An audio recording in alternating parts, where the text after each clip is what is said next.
Hello and welcome to Flicks and Chill with me, Luke, and Jane, yes, this is two of us now. And in case you missed it 2 weeks ago, but yeah, this is a new Flicks and Chill. You can call it the sequel, you can call it the upgrade version, you can call it whatever you like as long as you listen.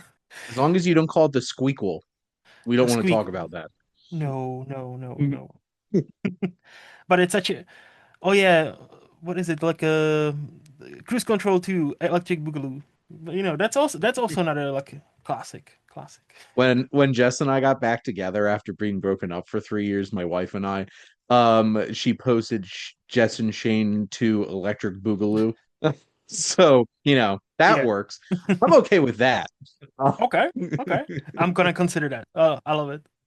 So, and yeah, we're here to talk about top 10 best movies for us, our favorite movies of all time. But before we get to it, Shane, would you like to start and give us something you wanna A, rant about or B, rave about? Dealer's choice. you know what really grinds my gears? Tell me. So, AI. Ooh. So yeah, I'm ripping a band-aid off on a big thing here. So I, as a self-professed robophobe, Mm-hmm. who does truly believe that Skynet will launch someday and we'll all be screwed, Or has and it I will already be on the launched? front. Mm. Um, it's in some military computer already. Yep, Um, they'll launch the missile someday. It won't be 1997. that's for sure. We would have known that already. Mm-hmm. But I work in higher ed, Mm-hmm. so I see the creeping shadow of AI everywhere. Mm-hmm. Because what's stopping an 18-year-old from having AI do their work or Absolutely help them fucking do their nothing. work? And Yep. and as an educator, it's just like, can you prove it? Can I 100% prove it? Like, not really. Hmm. And there's so much that goes into that. Do I know if they do? 100%. Especially when they use ChatGPT, copy and paste it, and don't change the formatting, which I'm 100% aware of how ChatGPT formats Yep. things. Yep.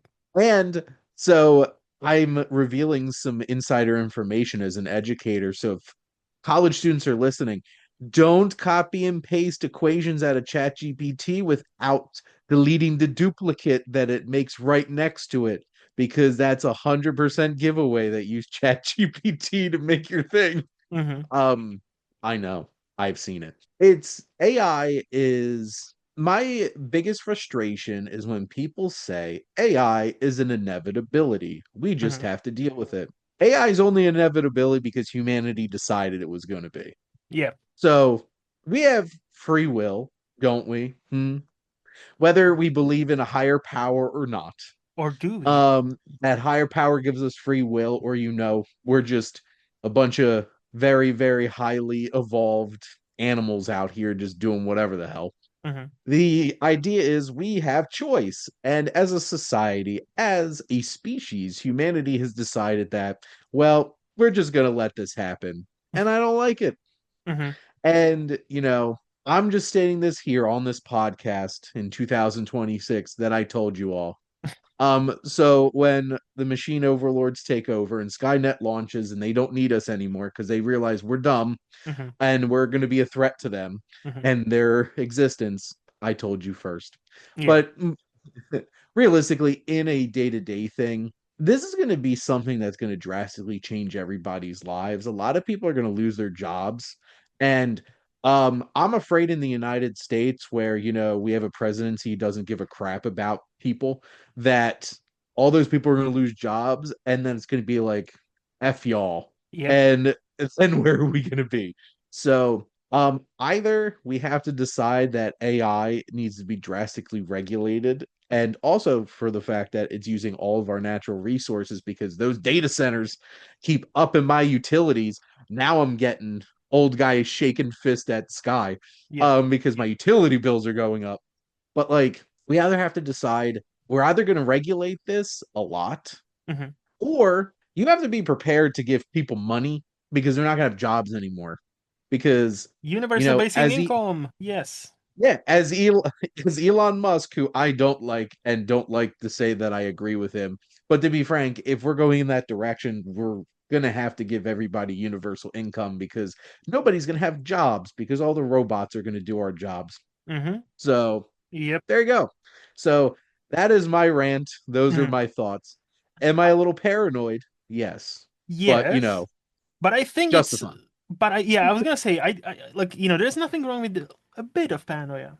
We don't want to go full paranoia because that doesn't end up well. I I am not Charlie Day meme yet. No. Just to state, Yes, yet. that bored. But I will say I definitely agree to you with you to a very large extent. I've always said AI. I think it's only inevitable. That's the only point I would like a contest tiny bit. I don't think it's inevitable. I think now, since the Pandora's box been opened, it's not going to be closed. Therefore, the inevitability is only in that aspect where we're not just gonna, even if it fails, we now know that something like this is possible, and people, myself included, are lazy. Many people are inherently lazy, but I think I've always stated this. I don't see a problem with using AI as a tool, right? So, for example, I know many software developers because I work in IT. I don't work in education. I work in IT. So I know a few software developers, very smart people, who know how to code, who know how to program, who know, like, they have stuff in their brain, right? And they use AI to help them be more efficient, or to be like, yeah, oh, this program, it keeps failing. Tell me why, and maybe sometimes it gives them a good answer, or sometimes, like, they prompted, write me a simple syntax in this language that does this so and so and so, and then for them it's much easier to fix the AI's mistakes because they can read the code and say, oh yeah, this is fine, this is fine. Well, this is shit, so I need to replace that, but I know how to do it. And this is my point. It's a tool. The moment Correct. I am not even though I work in IT, I'm not a developer. So I am smart enough to know I cannot suddenly call myself a developer just because ChatGPT exists or something like that. Because then yes, can I produce a bunch of code? Yes. Will that code work? No. Most of the time, it will not, and it will fucking break. So and I've always been of that mind where if people use it as a tool rather than substitution of a skill or, or yeah, skill, yeah, I think it's fine. Yeah, the resources, mainly the water, that's a challenge and needs to be fixed. But I feel like it's a challenge like with any other new technology. The more we understand it and the more we can perfect it. Hopefully, we can perfect this one before it gets too fucking late. I will say that because I can see the problems with that. And yeah, it will be interesting to see because this AI bubble seems to be slightly bursting now because like even big tech companies are reporting how, hey, we made these AI laptops, but nobody wants to buy them. We made this AI tool, but nobody's really using that. Even like the Microsoft Copilot is not as used as they would love to be. Copilot, get out of my Microsoft Word. Exactly. And that's the point, right? So, like, eventually, as you said, we are creatures with a free mind, with free will. So, if most of us will be like, fuck it, I'm not going to use Copilot, I'm not going to use ChatGPT, they will react and they will just pull it back. They will just be like, you know what? The Okay, market dictates. the market Welcome to decide. capitalism. Yes. No, but I think that's a valid round. I think that's a valid round. Yeah. My two quick wrap ups Oh, are yeah. one, I am for AI abstinence, and we all know how that goes. Yes. All those teens are going to be like, you tell me to not have sex with this AI. I'm going to do it anyway. AI Uh, prohibition. AI prohibition. I will be that guy Hmm. calling for AI prohibition, which will then eventually be repealed. Just like actual prohibition Imagine ones. like underground IT bars. We're like, hey, do you have some of the AI laying around? Oh yeah, yeah. Follow us, follow us. And then the other thing was people need to watch Jurassic Park again and pay better attention. It Hmm. doesn't just have fun dinosaurs in it. Here's an important message. Listen to Ian Malcolm. Yes, just because he can doesn't mean he should. Exactly. But Yep. that I feel like is the motto of humanity. Yes. Yes. Is the opposite. I know that I shouldn't, but I But can. and it's that kind of mindset. But if I don't do it, somebody else will, and they will have all the money, Shane. Yeah, everybody's lining up to be the first penguin on that one. Mm, Not the important things. But yep, anyway, yep. So my rant, wonder. I think you will relate to it because you go to a cinema much more often than I do. So my rant is like I don't. It's not anything groundbreaking, but is there something that's broken in people's brains after COVID when it comes to social events and being like in the public 100%. The answer places? to that question is 100%. So because you live in the US, I live in the UK, Yes. right? So like it's not like we even talk about the same people. But I've just recently had the worst theater experience of my life while watching Oh Avatar: no. Fire and Ash, which the movie And that I'm was 3 hours and 17 minutes of your life. yes, and both of us are higher on it than many other people we know. And Yes. I still enjoy the movie, but let me tell you a quick story. So I sat down, and it's one of those auditoriums where we have it a lot. So you have a left side and you have a right side, and like there's a stairs down the middle where you take your seats. Easy. Interesting. Yeah. So I was sitting on a left-hand side, but all the way, on the edge. So I'm kind of, obviously like in the middle. So I'm Yeah. in like a seventh row, eighth row, something like that. And my peripheral vision is really good. So I can see a bunch of people on my right side sitting below me. Hmm. There was a guy, I believe father, I don't know, that walked in with four kids. Not one, not three, not four. So, and those kids were, if the oldest was maybe 12, maybe 11, and if the youngest was maybe 4 or 5, like holy fuck, they shouldn't be let in because that movie is 12 and up. Unless obviously accompanied with, by parent or guardian. Yes, yes, I know. Well, and also the fact that you want a 4-year-old to sit there for 3 hours and 17 minutes. That's my point. So the movie starts. So first of all, the dad cannot stop checking his phone as he's receiving messages. And he is sitting like 2 rows below me. So, but he's on my right side. So again, my peripheral vision, I'm watching the screen. But no matter how bright down you put your brightness on your phone, it's still a bright fucking rectangle. Yeah. So I was like, okay, this is gonna be fun. And then, so like he did it a couple of times. I was like, oh fuck, okay. And then there were four people sitting right next to me. Like there's no space right next to me. I was like, okay, it's fine. Half an hour into the movie, not even hour half, half an hour, the guy next to me is like, excuse me, can I just squeeze past through? I need to go to the toilet. And I'm like, half an hour in. Jesus fuck. So I was like, you know what? Fuck this. So there was like 2 rows down was totally empty row. We were half an hour into the movie, so I was like, you know what? Nobody else is coming. I'm just gonna take this seat. I'm gonna get rid of those people. I'm gonna not see the guys being on her phone all the time. Great. And that's when the kids started. So if I tell you, as you pointed out, this movie is like 3 hours 20 minutes. So Yeah. about 200 minutes, give or take, right? It's If a those long movie. if those kids, Shane, if those kids were quiet for about 40 minutes of that movie, that's maybe too much. And that's a loud fucking movie because there's a lot of Yes. action happening, as you know, and yet you can still Guns, hear explosions. yes, and yet you can still hear the kids because obviously, they have a popcorn bucket that they kick. So you hear kicking of, and wrestling of popcorn bucket. They like, dad, what, I know, I want to do this, I want to do, and the dad doesn't parent, like he doesn't like, oh, shut the fuck up, but he reprimanded them or tried to reprimand them like maybe 4 times max. The kids are kicking the seat of these two girls that sit right below them, so they were turning around. I was turning around at the dad many a time because I was like, dude, really? Like, fucking seriously? And he has the balls to, after the movie was over, confront me saying, you were looking at me all the time. It's just the kids. Like, I don't, it's not my fault. And I'm like, and before I could say You anything, brought them there. yes. And before I could say anything, he was gone. But like, I was like, you know what? I'm not gonna make a even scene. I'm not gonna fucking go after him because I know he, in his mind, thinks he's the one that's right, right? Like, you have four squeaking children that are like, pestering everybody around them, and again, I don't. To be clear, I do not blame the kids. I blame the dad.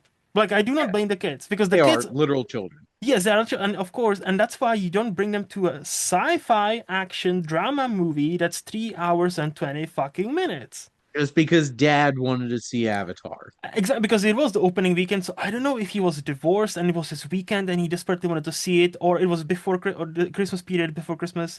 So the mom was like, "I'm gonna prep my stuff around the house. You fuck off, out of my way." I don't know. All I know is he was there with his four kids. They were loud as fuck. They were not behaved, and he reprimanded them maybe 4 or 5 times max throughout the 3 hour and 20 minutes. And if I can hear your kids throughout this loud fucking movie, I cannot even imagine the people who sat in there in the vicinity, like proper, But again, I live in UK where people are mostly polite, so nobody. But I saw many people, there was a couple in a very front row. They were looking around, was like, "What the fuck is happening?" I wasn't the only one, and so my rant is very original, I know, but look, if you have kids and they are not, it's not even they are not behaved, then don't bring them to movies that are 3 hours, 20 minutes, aimed for adults. Like, I understand you want to watch movies. I'm not saying you're banned from the cinema, but Jesus Christ, man. Like, Jesus fucking Christ. Plan your life better Uh, and figure it out. So I saw Dune, the mm, first one in theaters, and it was one of my first, like, that was early on going back to theaters mm-hmm, during COVID. mm-hmm. I think that was the only Warner Brothers movie that I saw in theaters that year because they did the whole date release on Yeah. HBO Max too, which was dumb, but I did take advantage of it. Mm-hmm. I saw Dune in a theater. There was literally two Jesus. babies, and these babies were crying Mm-hmm, during loud mm-hmm, Hans Zimmering going on on screen. And a like 16-year-old kid started screaming, "Shut those babies up!" And I just death stared at this teenager. I'm like, in my head, I'm like, kid, you're not helping. mm-hmm. Like, you're just making it worse. Yep. You screaming at literal babies. But no, so there was literal babies.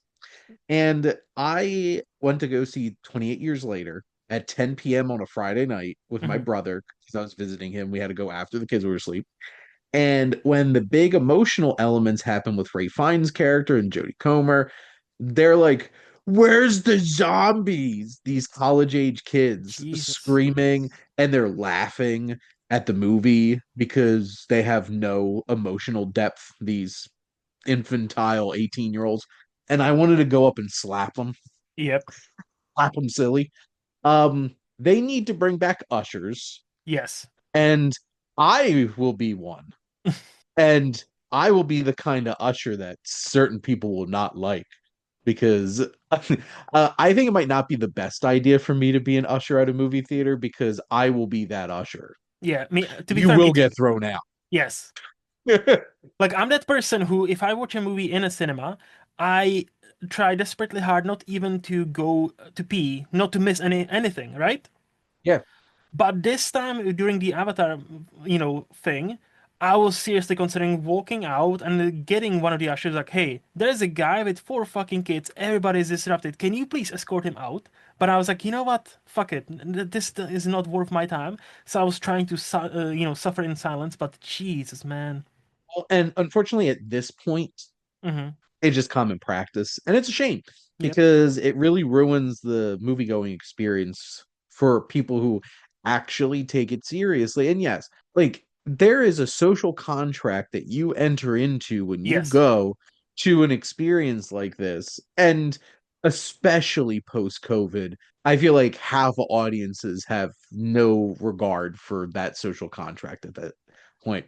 Honestly, the past two movies I went to go see in a theater that weren't like press screenings, I had nobody in the theater, Oh, bless. which is also Bless.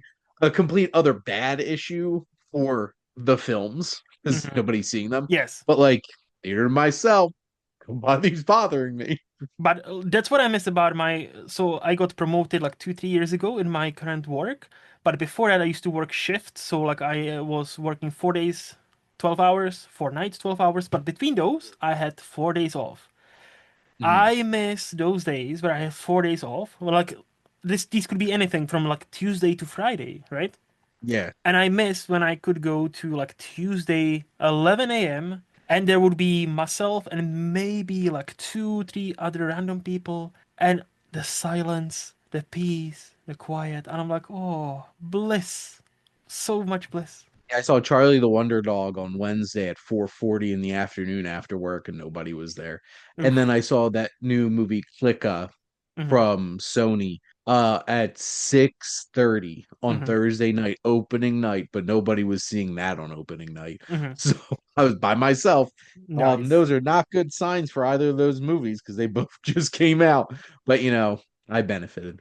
Yeah. But But quickly, you I said, oh, sorry, I you want to go? understand. Yeah, I I was was gonna just saying I understand. Yeah, but you know what's funny? So your horrible experience with Dune and two babies, I had a similar but not as bad experience with Dune Part 2. So there was my girlfriend and I, and very quickly I'm just gonna say there was a dad and a kid on my left, so in the same row, like like maybe 5, 6 seats on my left, right? And the kid was like 12, 14. Like he was a bit older than these kids were, but not much. And I'm looking at him, looking at the dad. I'm like, oh, this is like 2.5 hour movie, almost 3 hours. Are you fucking sure, dude? But okay. And then, of course, as the movie starts, the kid is like, what's happening, dad?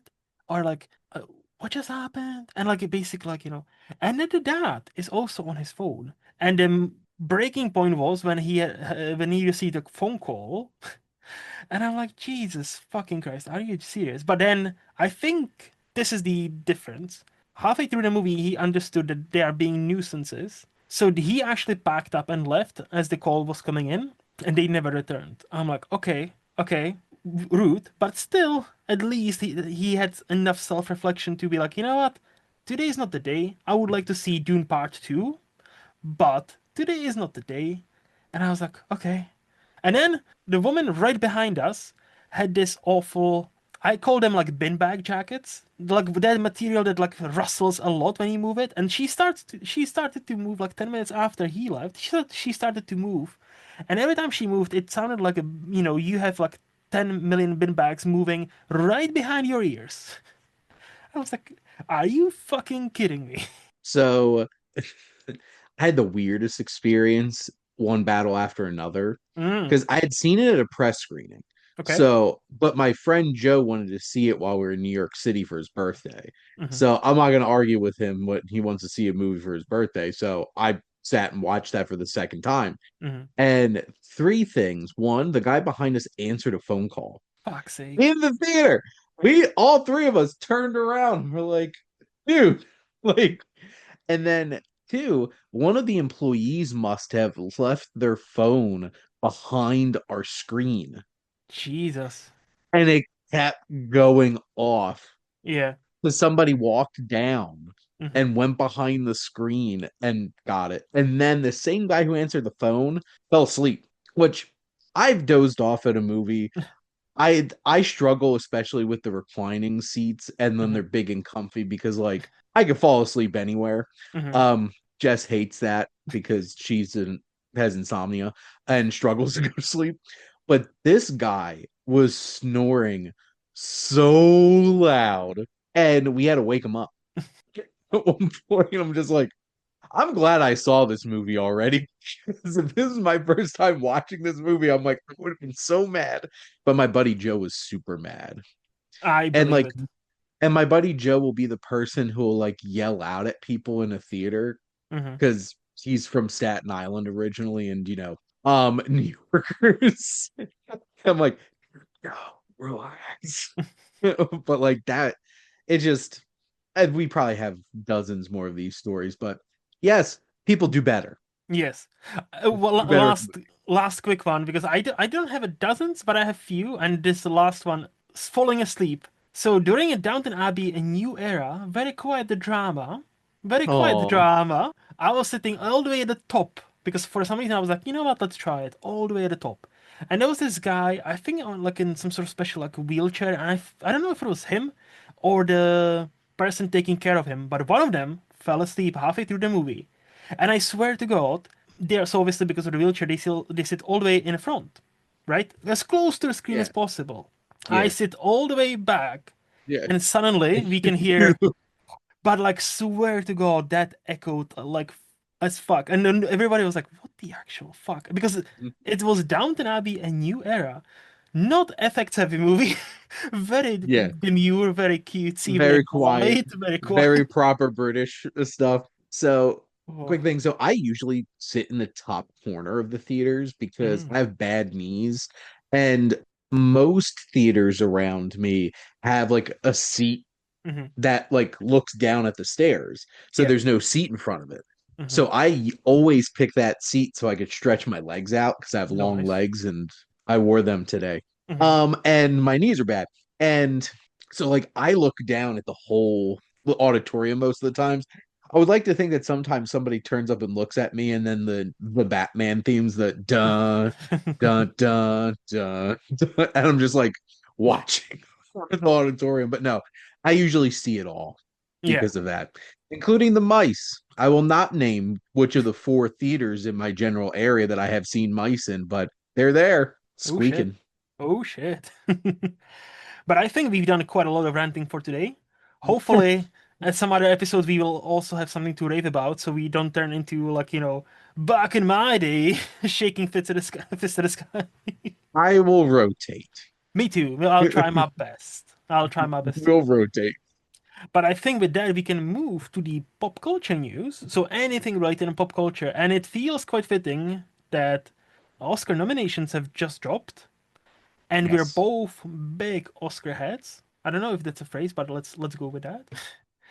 we'll go So, with it. and I think we have some ground to cover here. So usually we will have one pop culture news each, but I think this time around we'll just do Oscar nominations and how do we feel, and we delve a bit into it. So Shane, before we dive anything specific, what are your general thoughts about this year's nominations? And yeah, how do you feel? Very top heavy.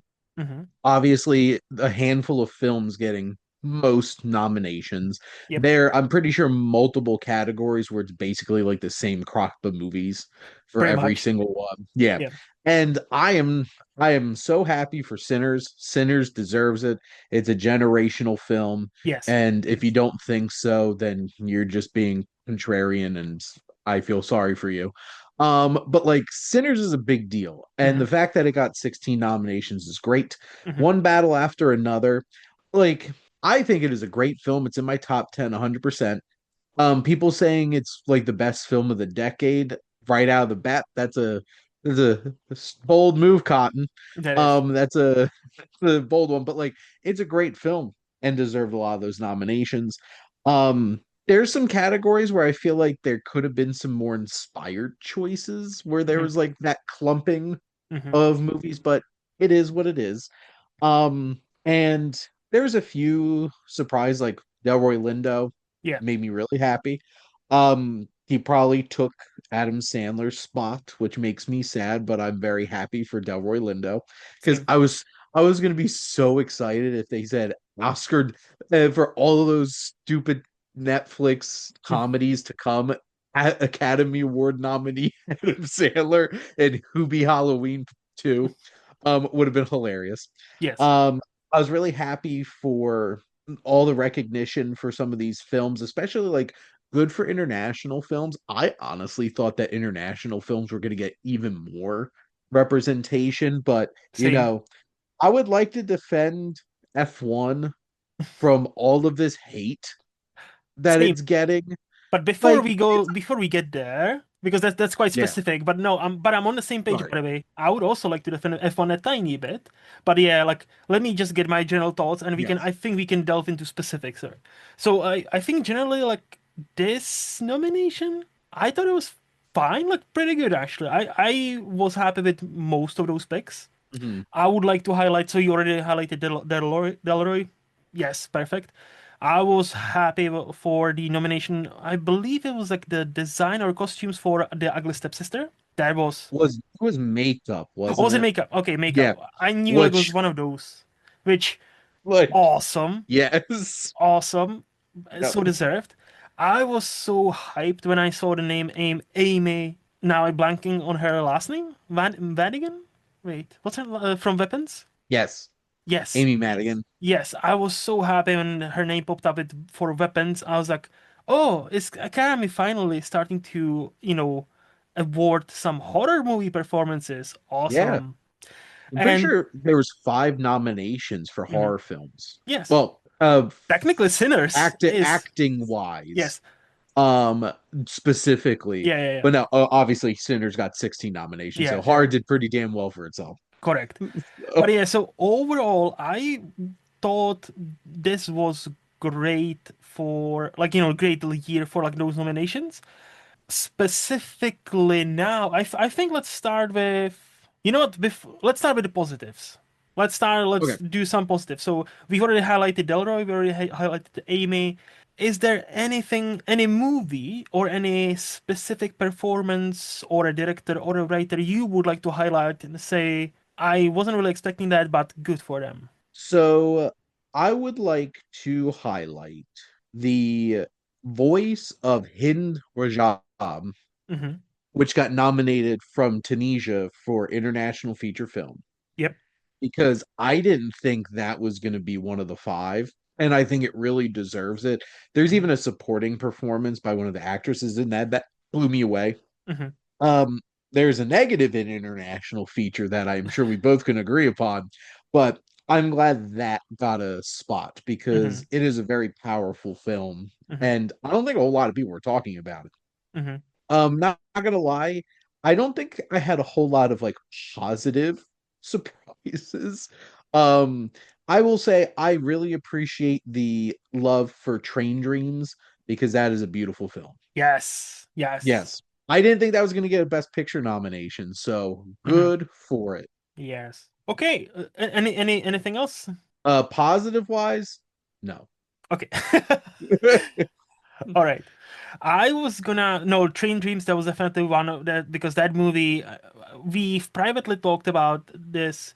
I think I need to rewatch because I've watched it like 20th of December and I've been thinking about it ever since and playing the song Train Dreams and I'm like there is something there like that that movie is staying with me and staying with me and staying with me so I need to rewatch it. And Yep. I'm glad that got Hmm. original song nomination because it Same. 100% deserved it. Same.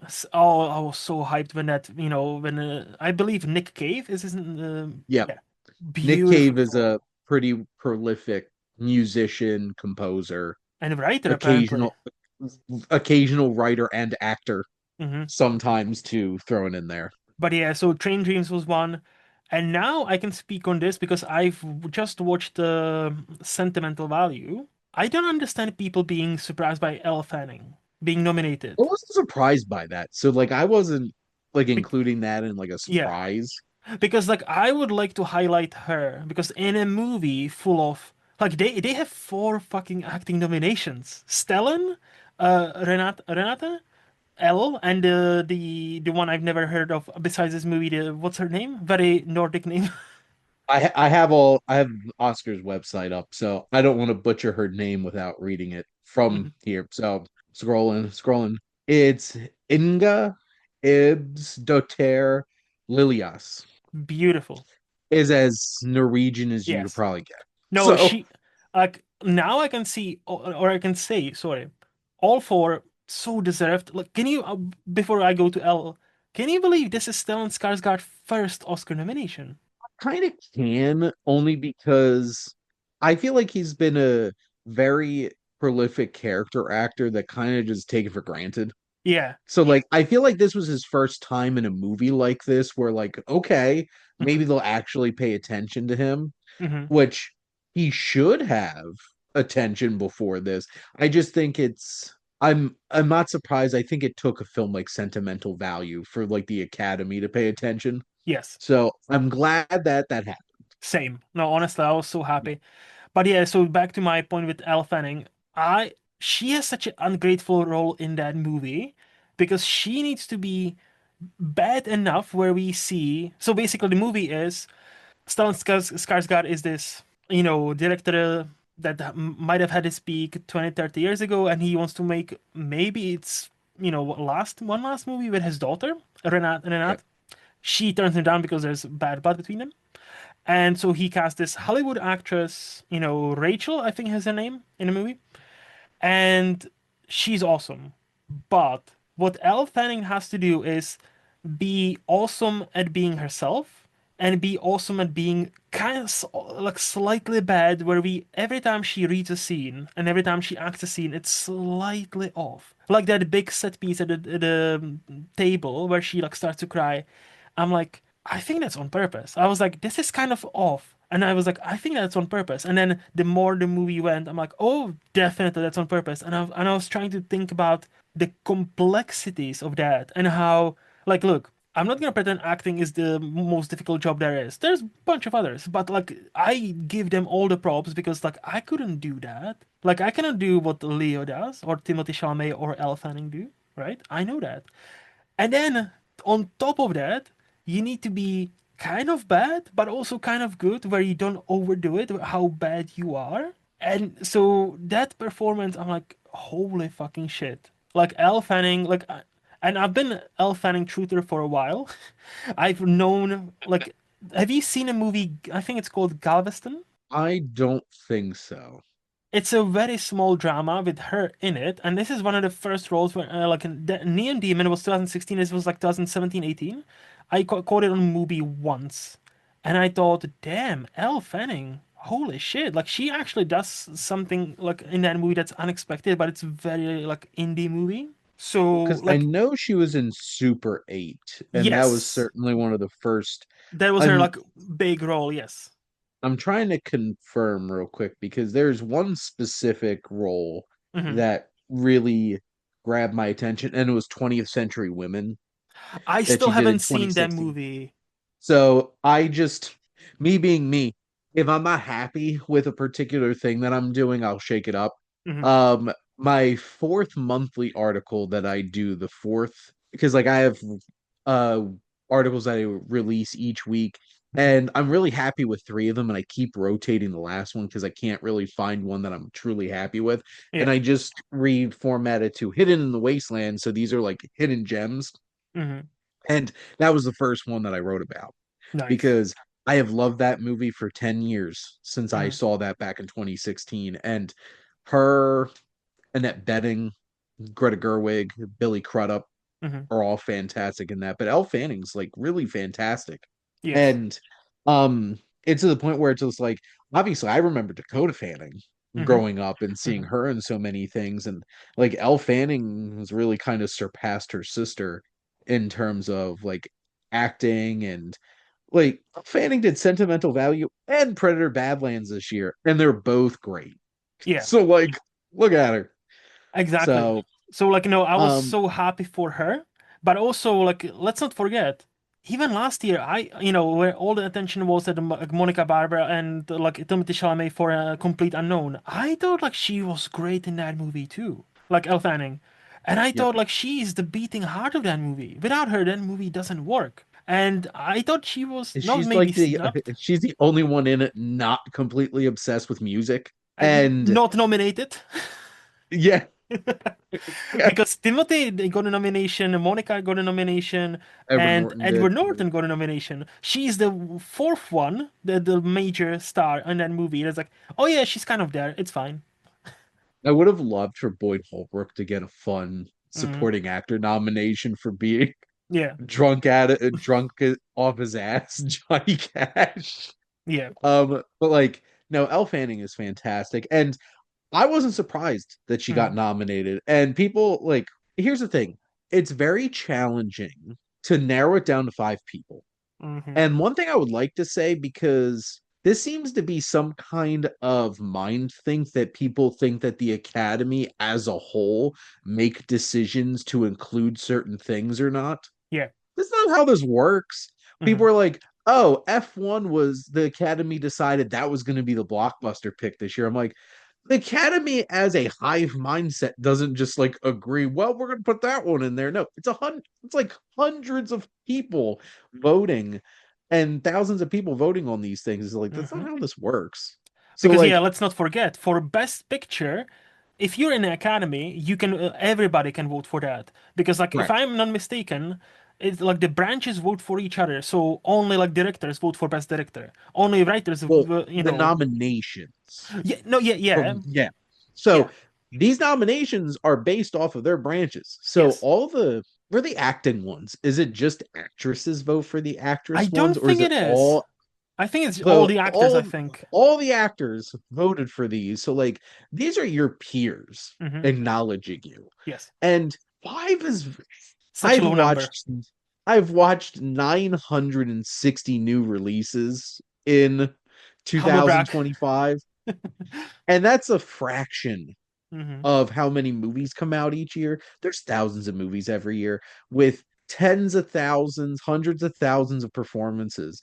You narrowing it all down to five people is a challenge. And you know, I think Elle Fanning was great. Hmm. I think all five actresses in supporting actress did a really great job. Yes. So like, am I like, will I be upset if somebody didn't get in? Sure. I'm only gonna get really upset if I don't think one of the ones in were like not deserving. Yeah. And there's two specific nominations that I feel like people need to chill Tell me. about. One, F1 for Best Yes. Picture. Okay. It's a really good movie. And I'm actually like, I wouldn't be surprised if Joseph Kaczynski was pretty high up in the director bank. But Hmm. like we said, there's only five Yes. nominees that can get in. There's 10 Best Picture nominees. Um, Joseph Kaczynski direct the hell out of that. The cinematography is amazing. The editing's amazing. Hans Zimmer's score is amazing. Hmm. Brad Pitt's just like charismatic Cowboy. AF. Yeah. And like it's a really, really good movie. It's extremely well made. I am not surprised. Top Gun Maverick and F1, Joseph Kaczynski on the rise. Yes. And just because he makes more populist films, like chill. Like I like people are being elitist people are being like repulsed by the fact that F1 got nominated. And there's a couple of international films that I think were more deserving than that, and we'll get to one of them in a minute. Yes. um Yes. but that's one of them. And people chill about Kate Hudson, because I can guarantee you the vast majority of people complaining about Kate Hudson's nomination didn't see Song Sung Blue. Hmm. And for the record, as somebody who did see Song Sung Blue, he was great. Okay. She was probably the best part of the movie. Hmm. And Hugh Jackman was also great, and I think Hugh Jackman just gets taken for granted at this point that like Hmm. he's going to be great, and I didn't expect him to get nominated, but the two of them were great in a Hmm. movie that was surprisingly dark, emotional. The trailer does not sell that part very well Hmm. of the movie. But like Kate Hudson's deserving. Is there somebody I would have picked more? Chase Infinity I think would have been great.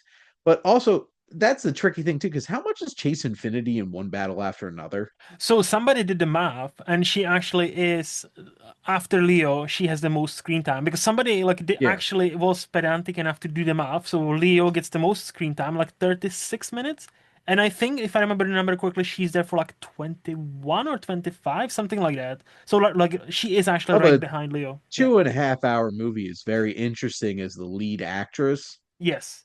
which that's the thing. One Battle After Another is a very interesting ensemble I was gonna say that's an ensemble film. piece, if Yeah. anything. Yes. And I think she would have been deserving. I think 100% Amanda Seyfried for The Testament of Anne Lee, Or the which housemaid. nobody saw, which is a shame, because that's one of the movies that I think could have got tons of nominations on here and would have Hmm. been deserving, especially music, Hmm. because it's a musical and the music's great. Hmm. Like it's a great musical, and I just think nobody saw it, honestly. Well, here And it's not even released. So like yes, I haven't seen it's it. not even wide released here yet. Yep. It's like this weekend, I think, is Hmm. when it came out. I got to see it because of my independent Spirit Awards screening room. So, Hmm.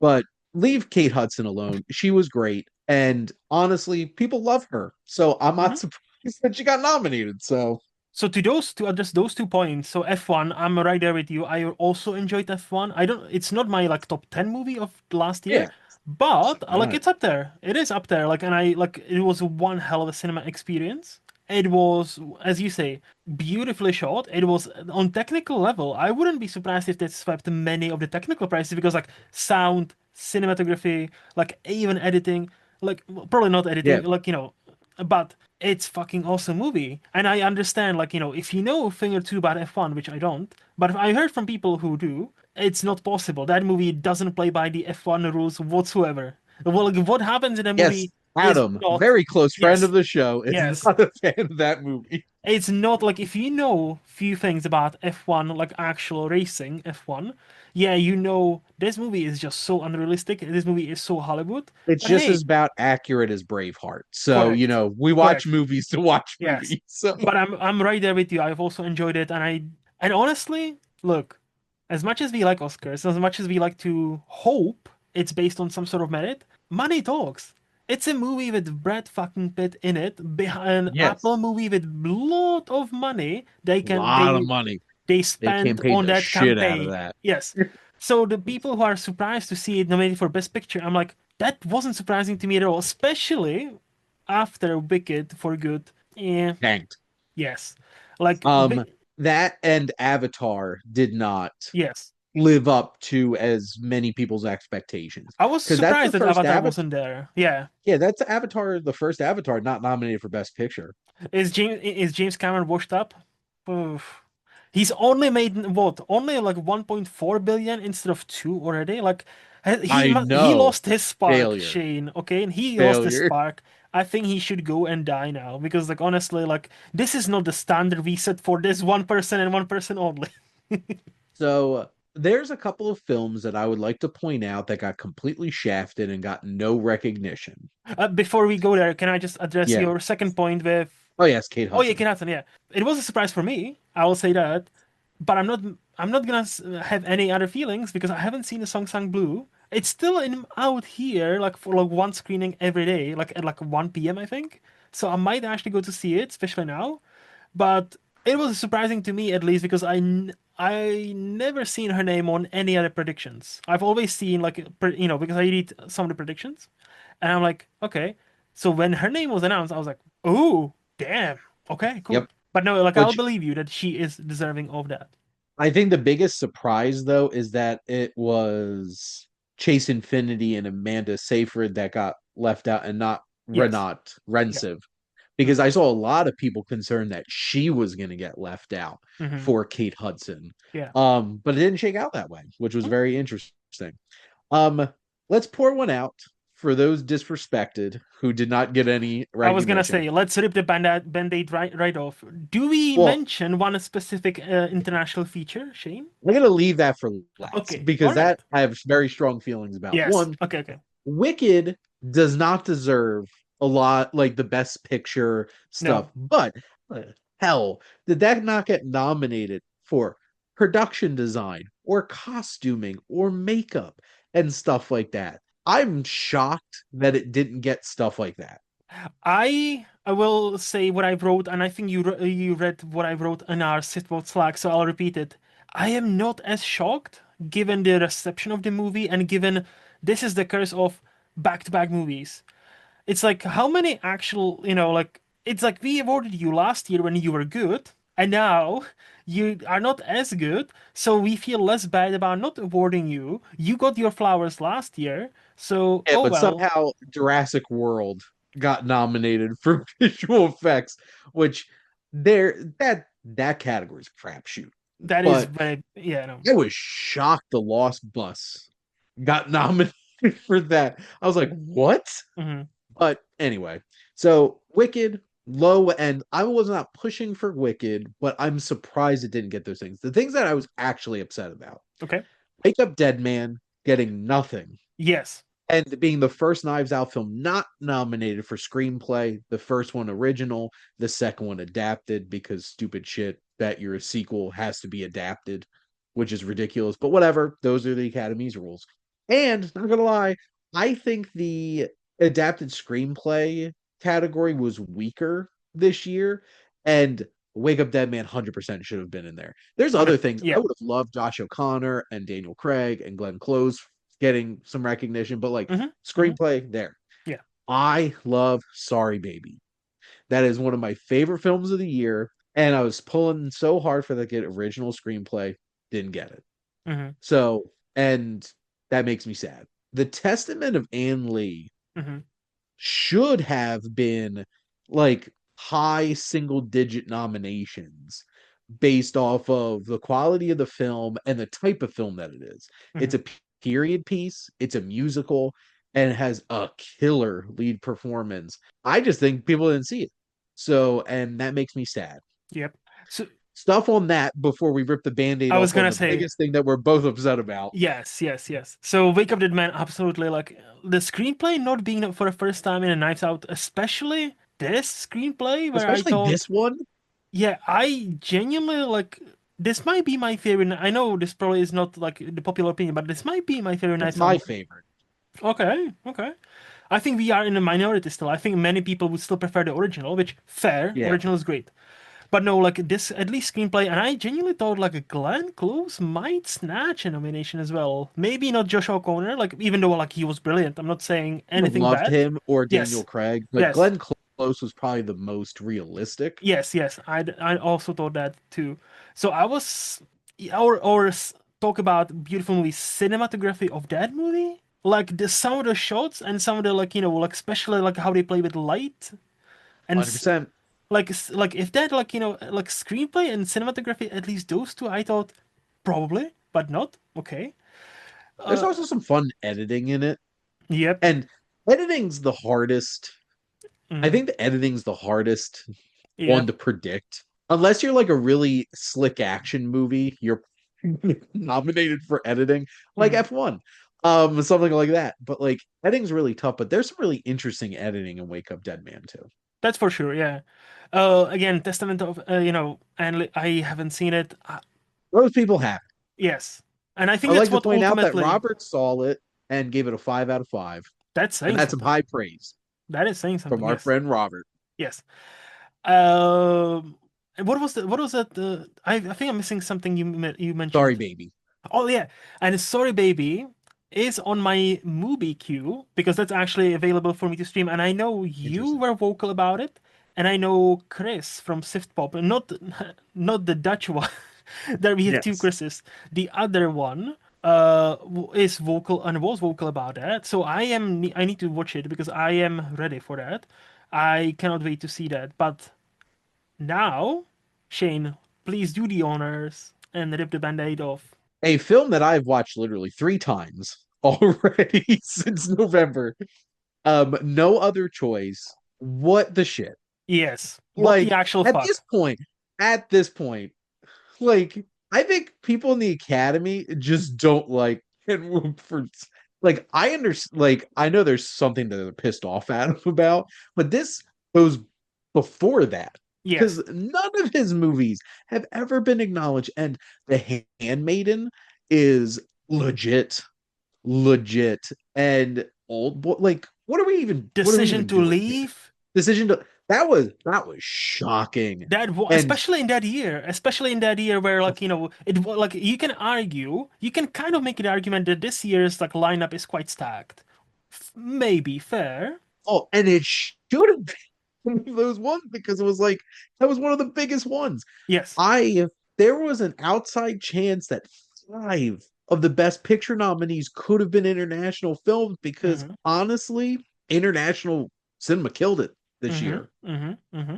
And I think consistently compared to a lot of American cinema. So it could have been a really big year, and it obviously didn't shake out that way with the Best Picture Nope. nominees. But this is, and I would still argue, still one of the most stacked international feature film Yes. nomination sets. My, but No Other Choice should have been a $100%. shoo in for Yes. that, and it should have been nominated for Best Picture too. Uh, and director, like Well, I and I also would have really loved to see Byung Hun Lee be nominated for Best Actor, yes. and that's even going. and those are just things that I think should have happened. Mm-hmm. Things that I would have loved to happen. Even the actress who plays his wife Yeah. is amazing. And the editing in that movie is amazing. And there's Talk about so many of cinematography. Like talk about yes, like like this is what I love about Park Chan-wook and his movies. The way yep, he shoots things, and then how he uses editing in this kind of almost flashy way, but not so flashy. It never takes you out of the movie, but it complements it.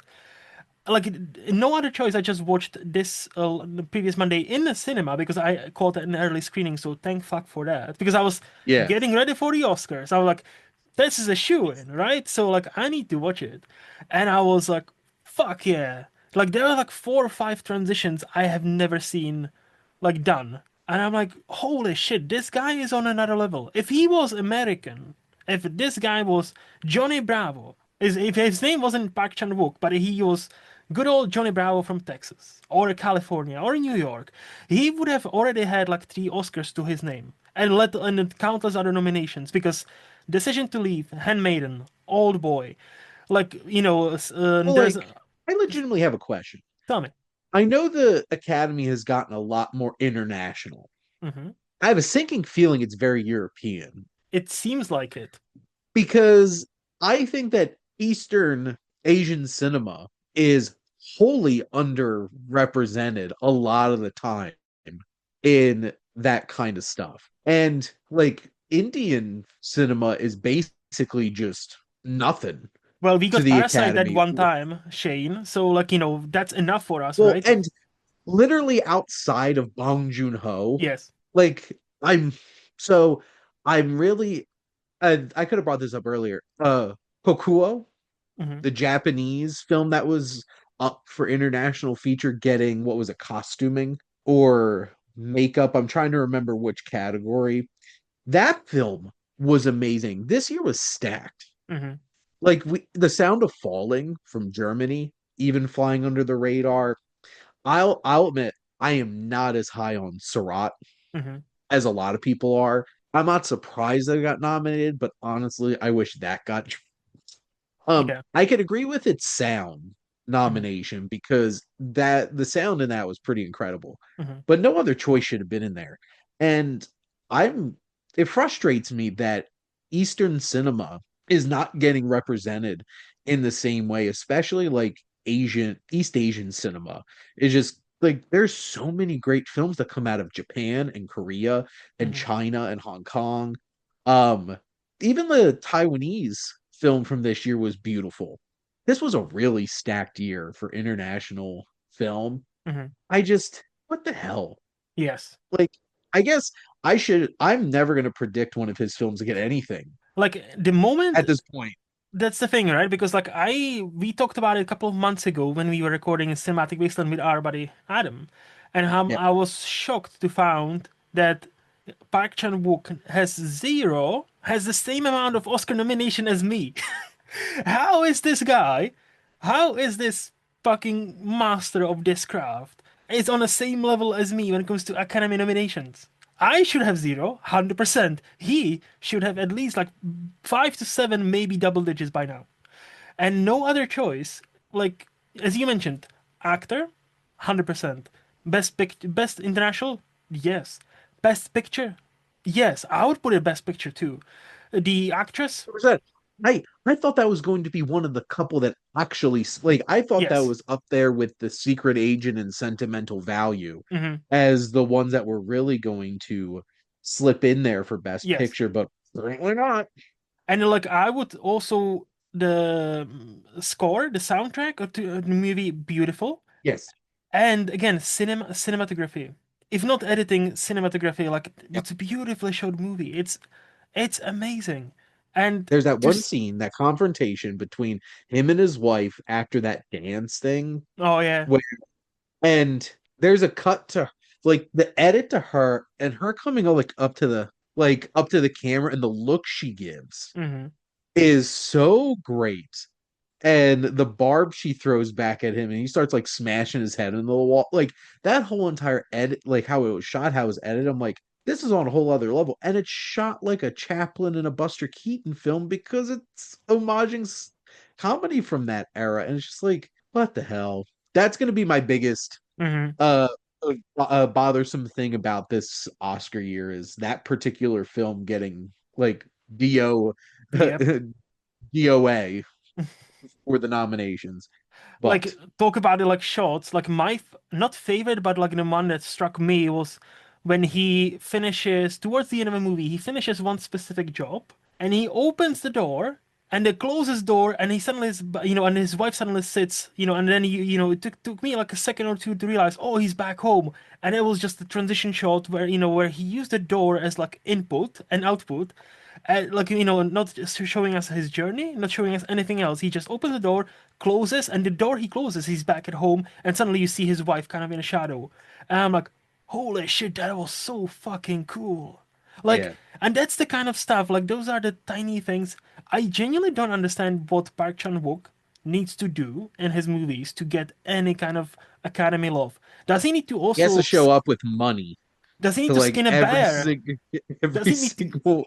does he need to do like a Leo did and like skin a fucking bear and sleep in it on a film to actually get some recognition? Like, give him some pointers. Has he said something? Has he blackmailed Academy? Probably not well because he's not nominated. Like, I don't understand what they have against him. Well, and this was before, but if I'm not mistaken, he broke. I'm pretty sure he broke the writer's strike. Did he? If I'm not mistaken, Ah. but that's the thing. It wouldn't have affected any of his films before this. Mm. They weren't acknowledging before that either. This really bothers me that this Hmm. didn't get nominated. If you couldn't tell, Yeah. but that's that's my piece. That's the last big thing, and it is a big thing. It is very But big. it's a big thing for me. You can say we had no other choice than talk about this. That movie is so great because all of them had so many choices. That's the ultimate That's message of the movie, isn't it? exactly. I'm like, oh, I love the like just to kind of wrap it up. The way I read the movie, it's obviously like rich versus poor, and like how about the means about being replaced by an AI. But it's also like, he's looking a bit more critical and saying, well, but that, you still have a choice. Like, even looking down to a personal level, like each one of us Yes, personally, and the company also has a choice. So it's always, there's, every single time that, somebody says it, there's no other choice. There's a bunch of other choices. You just don't want to do them. And I think that's the ultimate, like, this is the new, like, a slightly different twist on, like, eat the rich than like something like Parasite was. So it's even different enough from Parasite for me at least to be like, hey, this deserves to be there and not maybe win the best picture, even though I would be fucking hyped. Like, but that would be really cool, yeah, but it it would didn't even be. get nominated. But at least give him a nomination, and the fact this filmmaker who understands the craft of cinema still doesn't have single nomination for screenwriting, producing, directing, movie. No, pick your choice. He doesn't have it. He Nothing, doesn't. And nothing. fucking insane.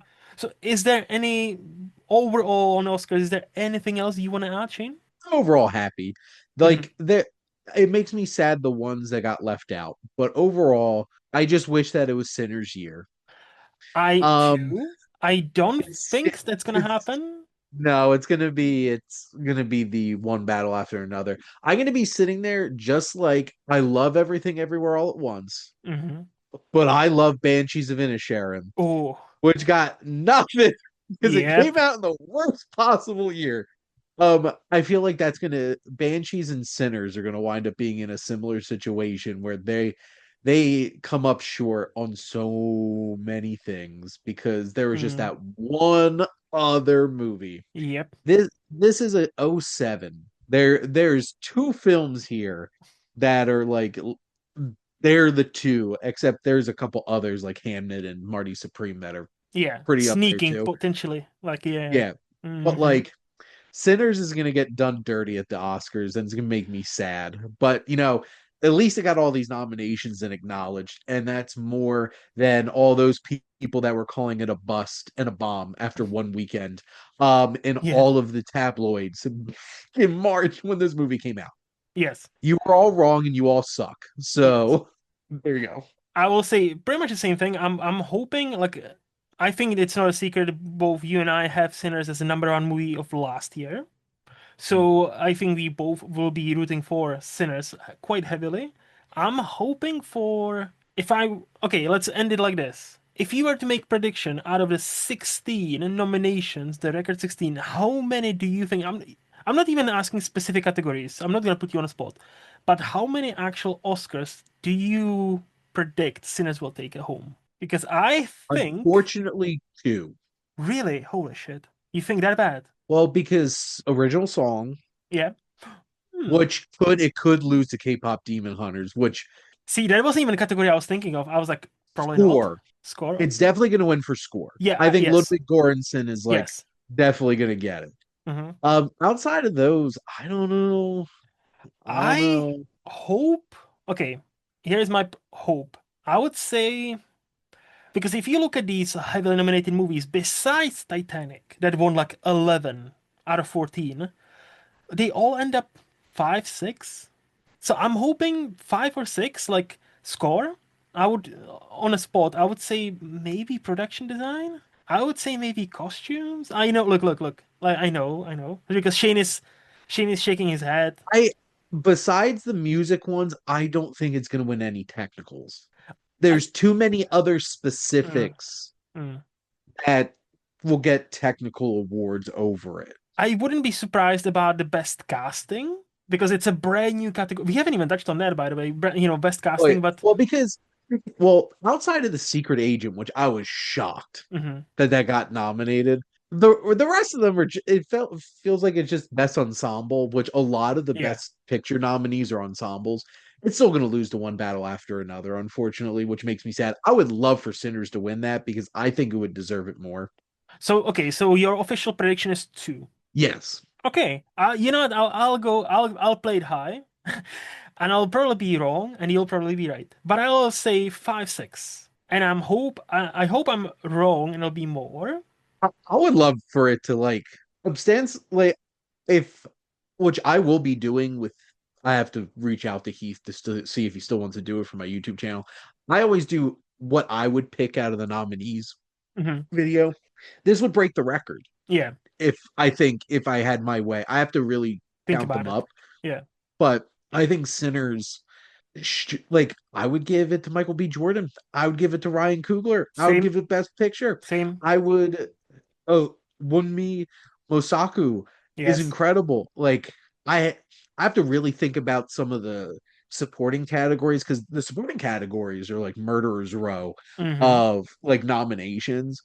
But like best actor, I give it to Michael B. Jordan because not only did he give one great performance, he gave two great Yeah, performances. he invited So Michael like A. Jordan too. Like, not yeah, only we get we have his yeah. long lost twin.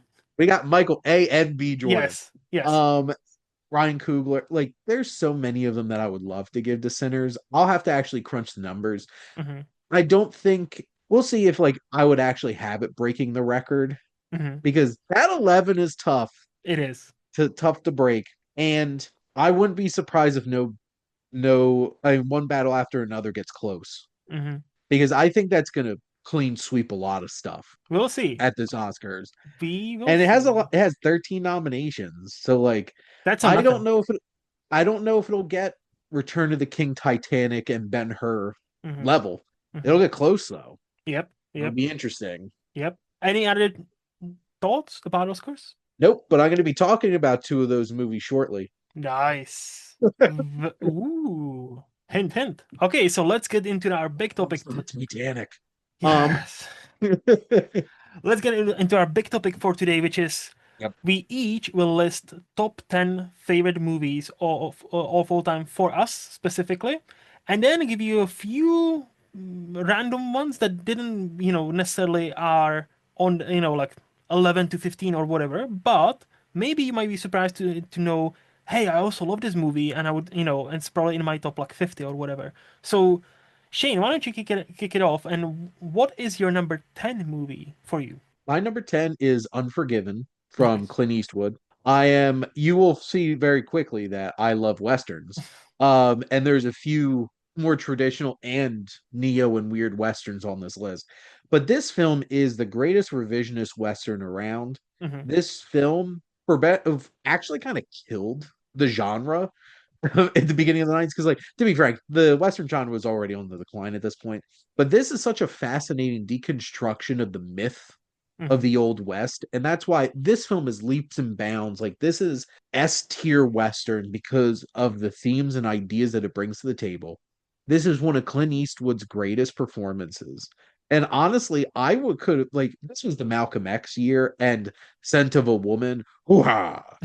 Um, so like we know who won Best Actor, which was Al Pacino, but like Clint Eastwood's performance is so great because there's a subtlety, there's a humanity, there is a vulnerability, and then at the end of the movie, he turns it on, and you see a ruthless monster that Hmm. comes out of who William Money actually is. The supporting cast is incredible.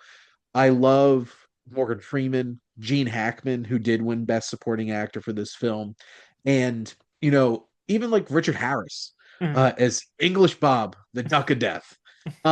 The screenplay is great, and this movie is gorgeous looking. The score is subtle but so poignant and effective, and this is shot so well and intense. And when William Money rides again at the end of this film is one of my favorite scenes in movies.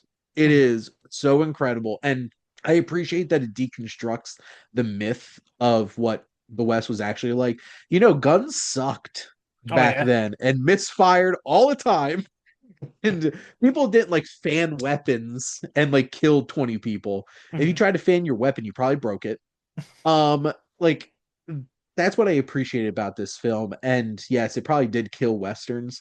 We get seldomly get westerns consistently anymore, but like, damn, this was a great kind of ride off into the sunset for traditional westerns for Clint Eastwood. Hmm. So Unforgiven is a movie I really like, but I've only seen once, so and it's been a while, so I really need to remind myself. But you really want me to Yeah. making me And watch rewatch this it. a lot. Like, yeah, I chose, but I love the passion. Well, So, Jess is a huge Western fan too, so and oh, Unforgiven's one of her favorite films too, so we do love some Westerns together. match made in heaven. But yeah, so as I alluded to this, so I struggled with this because this could Yep. be one out of 30, 40 movies easily. But eventually I settled on my number 10 would be, for now, Interstellar. So I need to have one Nolan movie because obviously I'm a Nolan bro. So that's the one thing. But all jokes aside, it's one of the fastest, almost 3 hour movies I've ever seen. Like it's the first time I watched it in a cinema, obviously in a cinema, the planet where the time flies by much quicker, and they stumble upon that ship, and then they realize that's not a rock, that's a wave, and then the fucking score swells up, and you see just how massive it is, and it's coming right on, after them. I got chills. I was like, holy fucking shit. Yeah. And like, yeah, I'm not gonna lie, like I was like, really, this is how they resolve it? This is like the power of love? Okay, cool. But I still love the movie, but I was like, okay, that's weird. And then on a rewatch, I'm like, this is all beautifully set up where it actually works. And I've rewatched that movie a couple of times now. The work that Christopher Nolan does, the setup, it definitely pays over. Like like in a lesser movie, it would bother me much less. Well, sorry, much more. Oh, power of love. If it saved them all, and that's how they can communicate because love. And I'm like, in any lesser movie, that'd be like the Martha moment from Batman v Superman. Like, why did you say her name? But in a Nolan movie, and the way how it sets up and how it pays off, how you see the relationship, and it's not love. It's a father-daughter love. It's not just, Yes. hey, I'm pining for my wife, I'm sad. The moment when he's driving off for the mission and we hear the countdown and he checks that fucking, underneath that like blanket or whatever it is, because that's where Murph usually hides. Just on an offshoot, she's there. It's like, oh my fucking god. And I know it's been memed to death, but the scene of Matthew McConaughey crying as he's catching up with the life of his children. You just see Jessica Chastain's face there because she's a freaking adult now, and you're just Yep. like, But even the kid, like a story from his son, like oh, we have a kid. That's your grandson, and then like he just sits there like on all, on darkness, like, so we buried him in a grave, I'm like, holy fuck, like that movie just, Justice for Tom? yeah, Because like he this was man has left another out. child. What are you talking And about? just It's screaming Murph. for Murph the whole It's time. only Murph. It's only Murph. This is my number 12. This is Nice. my favorite Nolan film, Interstellar. I love organs so much, Okay, and the score for this movie goes hard. it Oh does. my God. He Hans Zimmer so hard in I this love that movie. joke. I love that joke. Like I understand it. Like I love the music, but I kind of love that joke. Honest trailers made. It's like, and then you hear the epic organs, and they swell up. Like, wait, I cannot hear my epic voice through these organs. Wait, turn it down, turn it down. And like, I kind of get it because That's okay. I sometimes don't want to hear their voice. I'd rather hear the organs. same. But no, like so Interstellar, yeah, that would be my number 10. Also probably my number like a favorite Nolan movie. It was like a 4 or 5 way tie between this, The Prestige, Dark Knight, um Oppenheimer, like take a pick, really, Nolan movie. Like it was Inception. It was genuinely like five-sided coin toss Yeah. between those movies. But no, like All the ultimately pirates pointing their yes. guns at each other. Meme. Interstellar won it for me. And I wonder, by the way, I don't think we will have any overlap, but we will see. Like, what It'd is your... be interesting if we did. I don't think we're going Me to. neither. But what is your Um, number 9? the Prestige. The Prestige was my favorite Nolan until I sat in that theater in 2014 and watched Yeah, Interstellar. And was like, oh my God. Prestige is good. My number 9 is the Grand Budapest Hotel. Nice. And this is I love Wes Anderson. He's one of my favorite filmmakers. I'm looking at 3 Wes Anderson posters that I have in my office. Um, none of which are the Grand Budapest Hotel, but I would love a poster in those styles though. But this film does everything. It has romance, it has horror thriller. That museum sequence is terrifying. Hmm. This has such a wonderful caper kind of feel, and this movie will make me emotional no matter what. Hmm. And so much of it has to do with the warmth and texture of F. Murray Abraham's performance as Mr. Mustafa. And we were happy here once, at Hmm. least for a little while. Hmm. Gets me every time. And there is so much emotion here. Ray Fiennes gives one of the best comedic performances, I would say, like, period. Hmm. Like, he should have been nominated for Best Actor for this. And the fact that he wasn't is a travesty. This film swept like 6 technical awards, which was fantastic because the production design, the costuming, the music from Alexandre Desplat is amazing. I can listen to this score over and over and over again.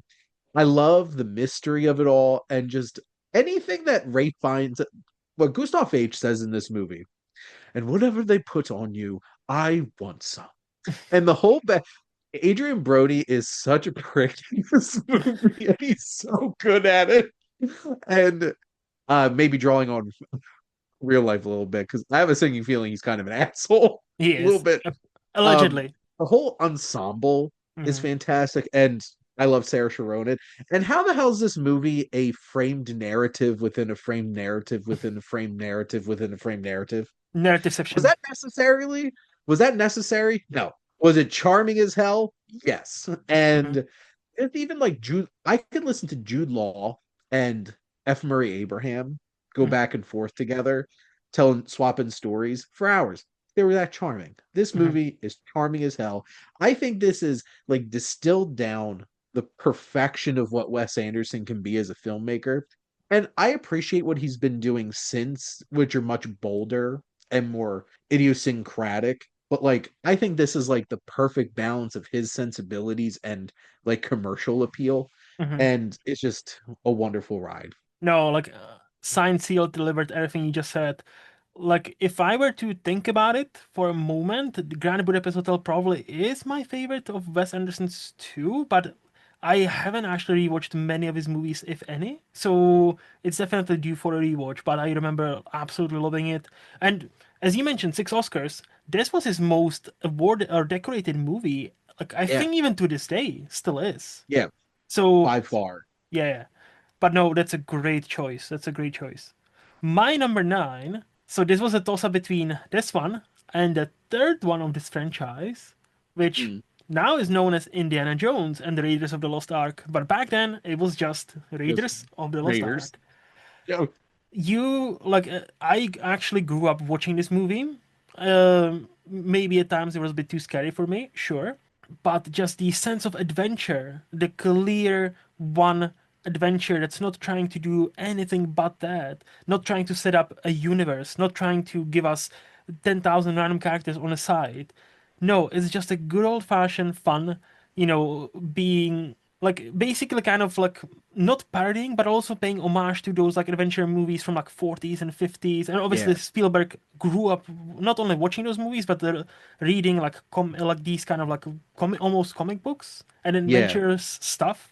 I think this is still the bar that now any adventure movie gets compared to, and that's why there are not many being made because nobody wants to be compared to the Raiders of the Lost Ark because, and yeah, it was a toss up between this and obviously the third Last one. Crusade. Yes, because Sean Connery of it all.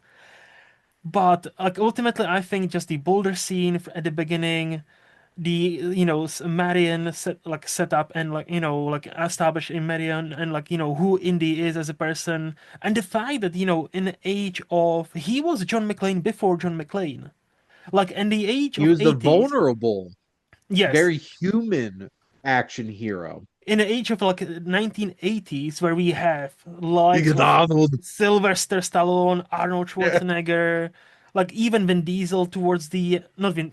What am I talking about? Jean-Claude Van Damme. Why did I call him Vin Diesel? What the fuck is wrong with me? Like JCVD. yes, like muscles on top of muscles being Muscles. you know these almost unbeatable machines. And then there's Harrison Ford, this silly dude with a fedora that and with a whip that just fucks up more often than not. Like his plans not necessarily work out all the time, but he's good at improvising, and that's the beauty. And like this He's charisma. smart He's smart. He's good on and his feet. resourceful. He's good on his feet, resourceful, and the charisma young Harrison Ford had. Like you want to follow that man to any adventure, like whether it's taking on Nazis or taking on Nazis, like any kind of adventure. Like look, Or the communists yes. So and aliens. Alien, but thankfully they didn't make a fifth one. That's good. It's like even the fourth one was kind of meh. Like can you imagine if I somebody still tried like the to. fifth one more than the fourth one, but I um, think my probably hot take. I think the time will be much kinder to the fourth one than it is to the fifth one. I think if people 20 years I from think the now, Spielberg of it exactly that is was my gonna point. is gonna Yes, grow on people. I'm a yes, huge fan of James Mangold, and I think James Mangold was the smart choice. It was either him or J.J. Abrams. Like nobody else was gonna be. yeah, J.J. Abrams is like carbon copies Spielberg, pretty much. and then James Mangold, I think, understands that old school type of filmmaking, Hmm. but there was something missing I feel like there was, from what it was missing. I can speak for my experience. It was the Steven James Spielberg. Mangold of it all because I feel like he was so. It was almost such a safe choice. He was almost trying to emulate Spielberg, and he because I also like James Mangold. Like I'm a sucker for Night and Day, the Tom Cruise Cameron Diaz movie. Fuck yeah, I am the one of the 5 people who loves this movie. So I love James Mangold even when he's not 100%, like he's got some misses, but I still like those misses.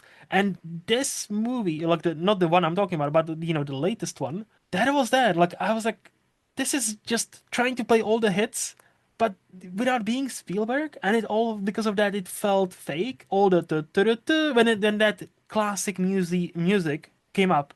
I'm like, this feels like a very well-made fan movie with the best of intentions, but it still felt like a Like fan movie. $300 million of Yes, bloated budget. and and Um, and I say that as somebody who was actually kind of hyped for that movie and happy with the James Mangold choice of all before I seen the movie, and afterwards I'm like, yeah. what I'll say is Raiders is a perfect film. Yes. Like it is perfectly executed exactly what it is going for. Mm-hmm. It is a pure distillation of those serials, those adventure Mm-hmm. stories from Mm-hmm. early cinema, and very few filmmakers could channel that. And outside of The Mummy and the first few Pirates of the Caribbean films, I don't think we've really Yeah, gotten that. correct. And it's a shame because I feel like comic book movies have kind of like Overtook that. taken Yeah, that, but Last Crusade is like my in my top 40. And I fair. think the thing that puts it above is that father-son dynamic Yeah, is that good. yeah. No, again, like Junior. I don't have any strong feelings about which one is your Yeah. number one because they are both so fucking like genuinely, it's a flip of a coin for me. But I think Last Raiders is Crusade's my number one Spielberg, ooh, which is a wild choice. that is a Um, wild. but like I get it though, I but love it. I get it. Like to be fair, it I is love it. wild, but I get it. So what is your number eight? My number eight, we're going back to westerns, except this is a spaghetti western, I'm and surprised. is The Good, the Bad, and the Ugly.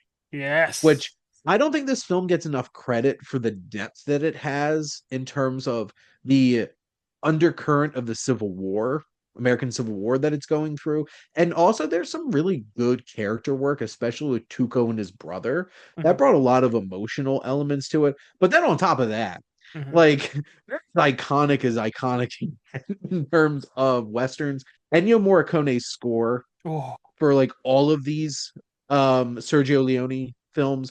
Like there's a real good argument that Once Upon a Time in the West is his best, and that's really been creeping up my favorites list too. But Hmm. like this film, my favorite scene in the history of cinema is this standoff Yeah. in the cemetery Yes. because this is like if you want to see what pure cinema is, this is it. Editing, cinematography, music, acting, all of it. The tension, Il Triello, that piece of music, how it quickly cuts between eyes, hand on gun, all of these different things, shifting eyes. You have like Eli Wallach's paranoid eyes, Yeah. Lee Van Cleef slowly becoming more scared eyes, and then Squint Eastwood steely just staring him down. And like this is the purest form of that like badass Clint Eastwood type Hmm. character is Hmm. Blondie, the man with no name. That the last three scenes of like the ecstasy of gold, the showdown, and just the end of this film, impeccable. The character work, all three of these performances are great. Lee Van Cleef's such a bastard in this. Hmm. So's Blondie, to be perfectly honest. Clint Eastwood's character is good is a Yes. stretch. Um, but like the best part of this movie is Tuco. Eli Wallach kills this Jewish man as a Mexican. It's only, As it was meant to be, Shane. As it was meant to be. well, the funniest thing is when I see Spaniards and Italians playing Irishmen in Hmm. these spaghetti westerns, it's hilarious.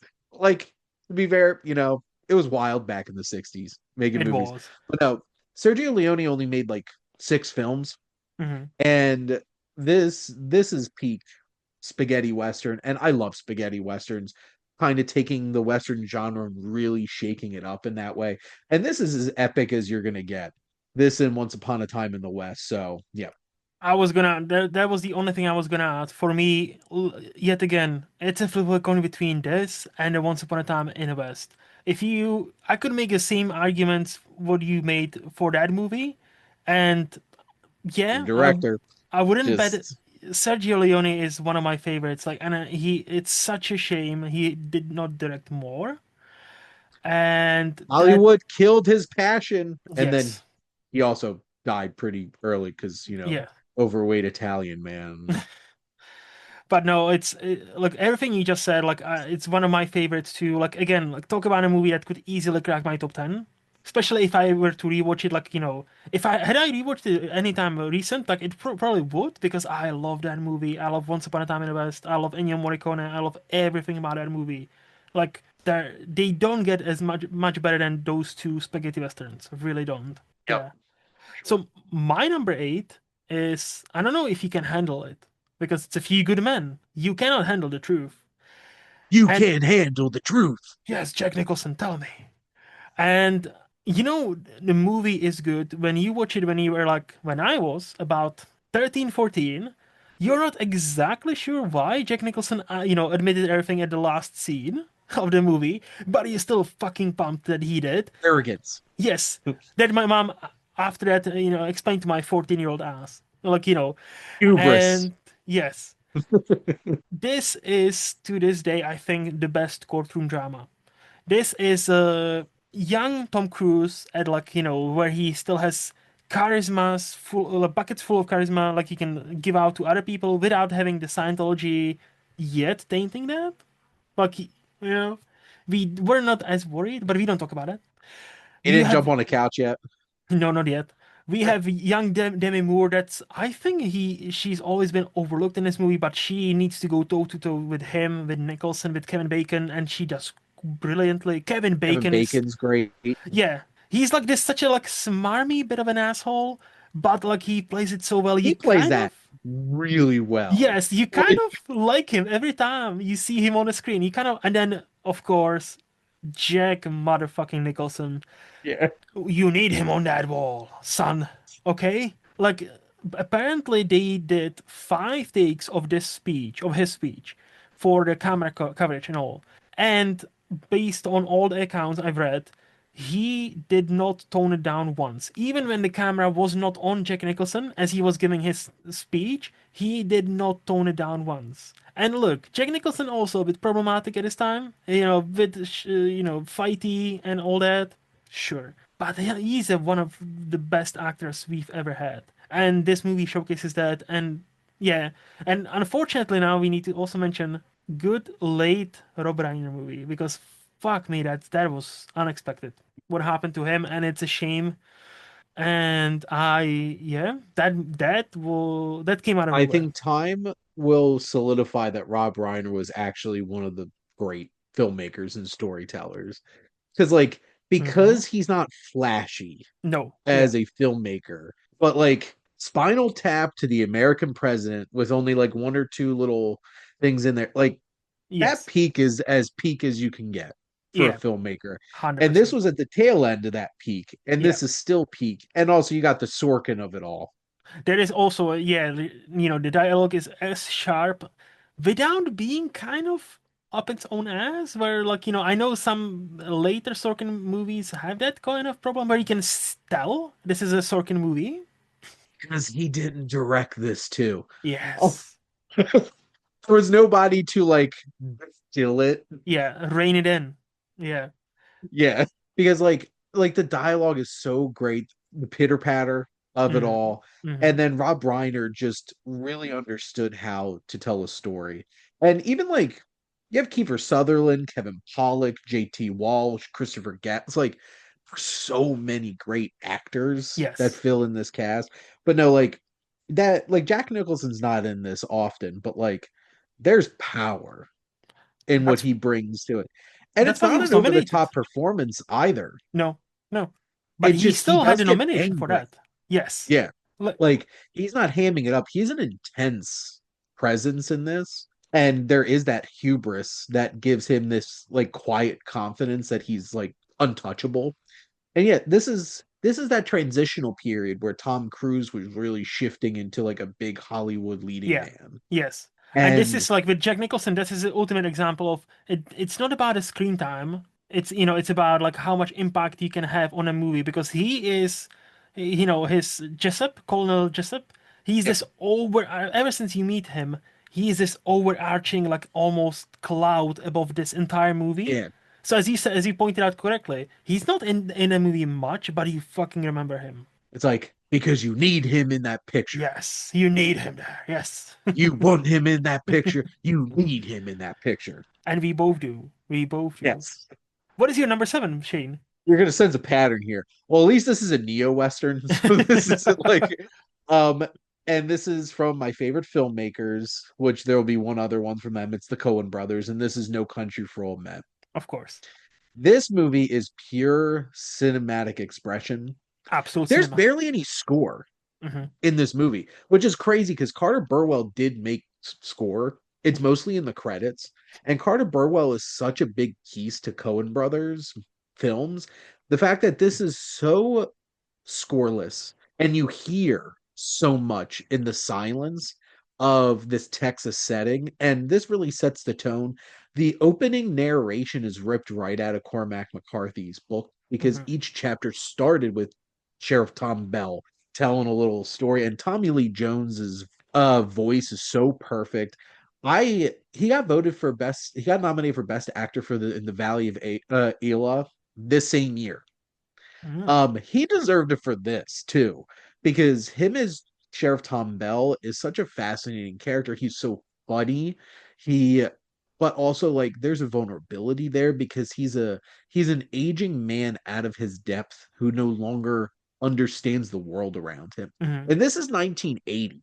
That Hmm. this is when this is set. This is a post-Vietnam story. I don't think Josh Brolin gets enough credit for it's not a flashy performance from Josh Brolin. It's very intense and very physical. And then, of course, Javier Bardem is Call it. it's like don't put that in your pocket.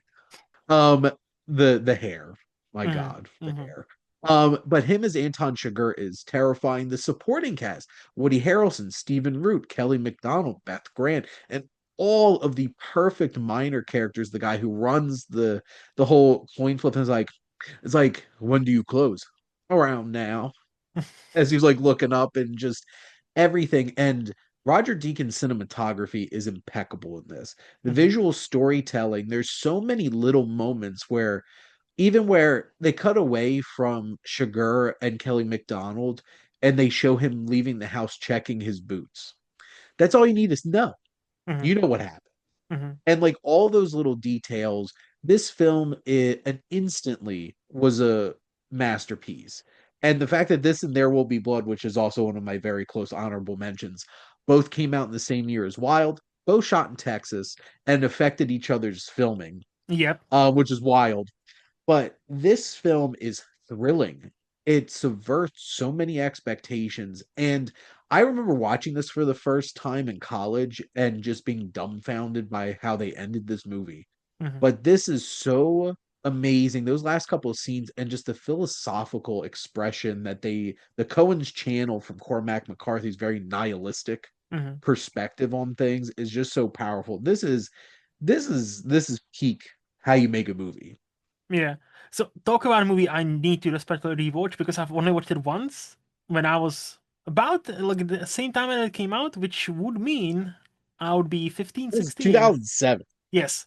So I was, yeah, 15, 16 around that time. So you can imagine I didn't really appreciate it that much. I thought it was This is fine. no movie for No, teenagers. no, definitely not. So if you were to go on my letterboxd, I still because I imported my rankings from IMDb, I still have it rated I think like 3 stars. So like it's definitely a bit too low. So I am in a desperate need for a rewatch. Might appear on based retrospective, maybe. I wouldn't say no. Mm. So like, but no, so I cannot really comment on much because I've only watched it once and I didn't appreciate it, but it's because I was a dumb teenager. So I need to I Seriously, like definitely this is not the type of film that you can process no as a teenager, no unless I give you a lot of credit if you're a teenager and you could process what this movie's trying to get across. no. So like definitely need to rewatch it. So that leads me to my number seven, if I'm not mistaken. And this is something we watched together. The Wages of Fear. Ah, Yes. this So is Sorcerer, man. I know. See, so I'm one of the few people who prefer The Wages of Fear.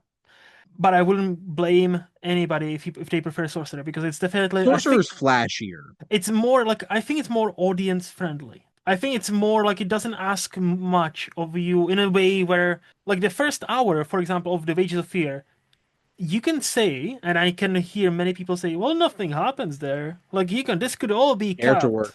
That's the thing. So like the sorcerer like throws you in and like it defines the characters very quickly and it goes with it. So like it's more I think audience friendly in that way. Whereas the Wages of Fear relies on you, hey, we're in the 50s, will make you understand why this town is so bad, why everybody would take on this job, what they will take on, which is transporting nitro through a jungle, But jungle. and any moment it can blow up. It's still to this day, it's still to this day one of the tensest movies I've ever seen. It's one of the most beautiful black and white, not even black and white. It's one of the most beautiful movies I've ever Yeah. seen. There are some shots that are absolutely stunning. And speaking of great editing, there is a scene with somebody rolling a cigarette. I will not say anything else. And what how it's that being used as show do not tell, Mm. it's masterclass of what happens right after. And that even minus the entire ending where you can interpret, like one or two few people might have won and reached the target, the final destination, but what was it worth? And have they gone through fucking hell? And are they now in Yep. literal hell? Because that Went into literal hell. it looks like they are in hell. And I'm like, this is such an impactful movie. I have it now in a 4K, so it's so Nice. beautiful. And there is going to be a movie I'm going to talk about soon. Having finally seen in the cinemas, I would love for this to get re-released in a 4K in the cinemas. I would be there, no matter what day it is. So that would be my number seven movie. This was one of the films of the last few years that I watched and knew instantly that I watched a masterpiece. Mm-hmm. Mm-hmm. This is I do like this more than Sorcerer as well. I think Nice. there's there's bigger, flashier things to appreciate about Sorcerer Yes. and what William Friedkin did with it, but the character work in this, I cared so much Yep. for that. Yep. Yep. So this is a great film for sure. Nice. So what is your number six? So speaking of the Coen brothers, and now for Ah. something completely different. It's the Big Lebowski. I don't think I quote another movie more than I quote this movie. Um, this legitimately has my favorite supporting character in the history of film, Mhm. Walter Sobchak. I'm a big fan of John Goodman, and my God, his work as Walter, it's like, calmer than you are, dude. Walter, it's like calmer than you are. Um, it's like, am I wrong? It's like, no, Walter, you're not wrong. You're just an asshole. Yep. Because Je- uh, Jeff Bridges is perfect Mhm. as the dude. The dude abides. And this is an incredible homage to Raymond Chandler, the hard-boiled PI stories. And I finally watched the Long Goodbye Mm. with Elliot Gould from Robert Altman, which is a 70s California adaptation of Raymond Chandler film, a book that Big Lebowski is the long goodbye, Yep. except like a satirical take where, instead of a PI, you just have a bum who winds up bumbling into a situation. And this movie is endlessly quotable. It is absolutely hilarious. This has some of the best character work. Like, not talking about like depth of character, but like the literal characters in this movie are such interesting characters that you're just dumbfounded by how weird some of these characters are. And the cast is incredible. Steve Buscemi, Julianne Moore, John Turturro, the Jesus, Yep. um, is Peter Stormare, David Huddleston, aka the Big Lebowski. I've never been more sure of anything in my life, dude. This man walks. Was unhinged. Philip Seymour Hoffman, just the whole entire thing. I remember watching this for the first time in college and just being like, what was this? Yep. And then I kept thinking about it. And then I kept thinking about it. And every time I watch it, I love it even more. And also, one of my favorite scenes, this is growing trend here. One of my other favorite scenes ever is the gutter balls sequence. Mm. The song just dropped in to see what condition my condition when it was is in is a satirical send up of psychedelic rock by Kenny Rogers and the first edition, but it's such a killer song, and the whole bowling motif of this porno like fever dream that's going on. And also Hotel California by the Gypsy Kings is an absolute gem. The soundtrack to this movie I have on vinyl is Nice. so fantastic. And yes, I love Credence too. So this movie is just a hodgepodge of greatness, and I absolutely love it. I'm gonna sound like a broken record, but I that's another Coen Brothers movie I need to rewatch because I liked it. I actually remember watching it once and I liked it. And I was like, oh yeah. But the more time as time goes by, the more and more people like yourself talks about it, how it's such a masterpiece, and I'm like, I really need to rewatch it because I didn't love It's a it. weird movie. And like upon first watch, you're just like, what the shit was It this? is. No, it So I definitely get that. was. It definitely, It's definitely true. but again, like I many times I'm wrong. So like I'm more than happy to rewatch it because it's been a hot minute. It's not been as long for as There Will Be Blood. Wait. Mhm. No, no No country country. for. I was like, see, now I did the thing. I They did the will forever be yes. entwined. No Country for Old Men. It hasn't been that long, but yeah, I definitely need to rewatch it. If But we do No Country on the Wasteland retrospective, we're doing it with There Will Be Blood because I feel like there ooh, could be no other movie to pair that with. It's like sensible. siblings. Yeah. So my number six, if I'm not Yes. mistaken, it's this movie. I don't know if you've still seen Battle Royale. I have not seen it yet. Okay, Still, might also be something that you pick for. so this is one of the movies Quentin and I can agree on. You know, Quentin Tarantino, close friend of the show. You know, might have heard of it. I remember talk about movies, watching it for the first time, and like, what the fuck did I just watch? It's that kind of movie where like, oh, this is weird, this is quirky, this is bizarre. And then you thinking about it, and like I kept thinking about it and thinking about it. And then I learned there's a director's cut. I was like, okay, let me watch that. So I bought it on 4K, an beautiful Arrow edition, 4K, the Not director's cut. surprised. Yes. By Arrow. No, yeah. And I watched the director's cut twice now, I believe. Each time it just gets better and better because it's not just about, hey, these are teenagers killing killing themselves on an island or their mates on an island because basically the premise is kids are Hunger Games abducted. Yes, kids. before. Yeah. Yes, kids are abducted to this island and they are fighting to the death for 3 days. And they have these like collars, so they cannot stay put. Otherwise, that's it will eventually explode. All that good stuff, right? And then you see how they are forced to kill their friends, and they are scheming, but they are afraid.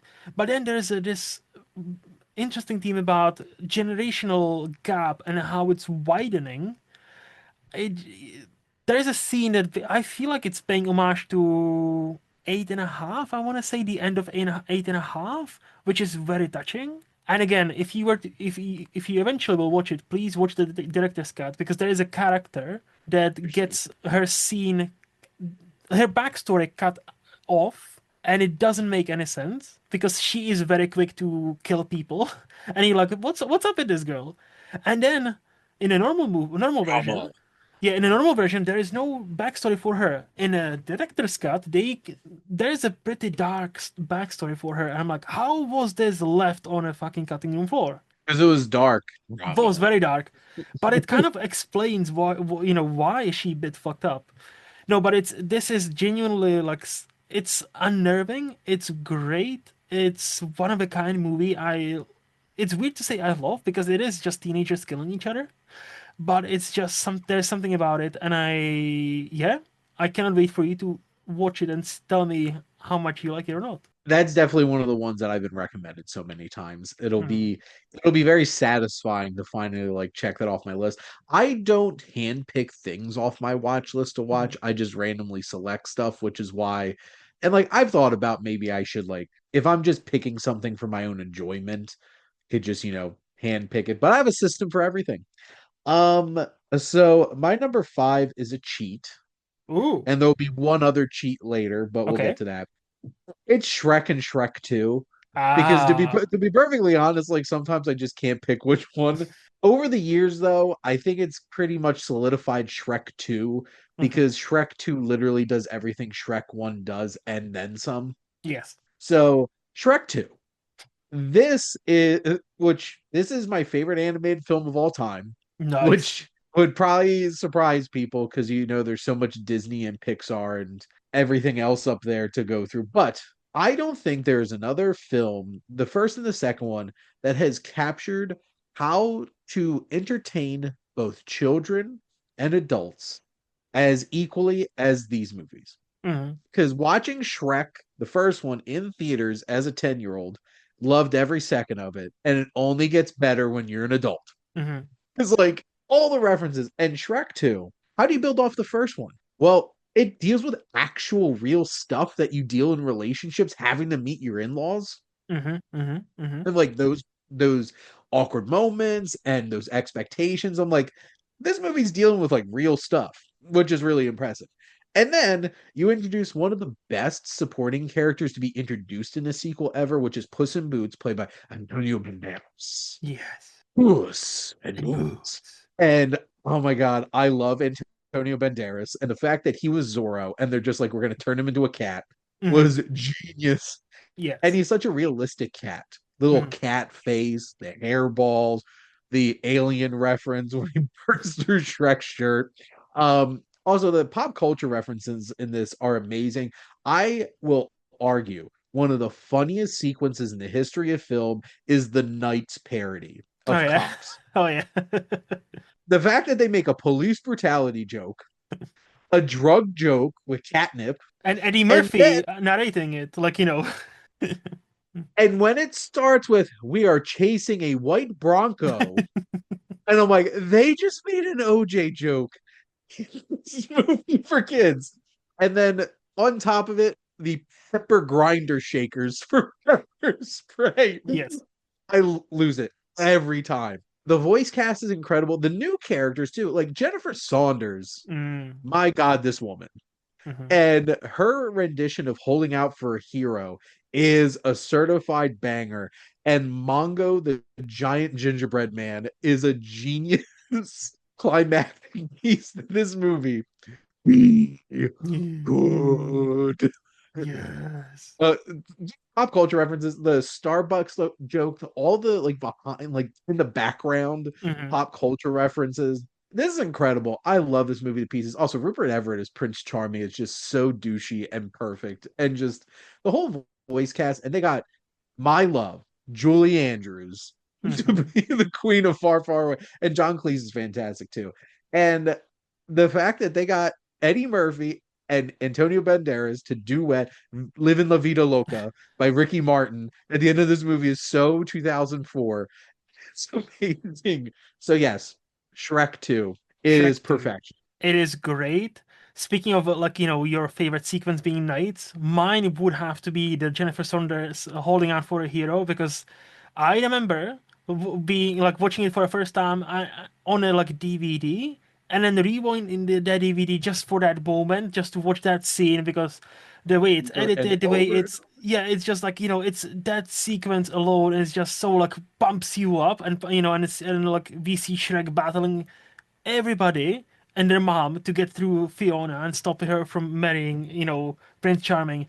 Chef's kiss. Now this movie is awesome. so awesome. And that made a shit ton of money. That's why we've 2004. gotten so many sequels. And then they killed it. Yes.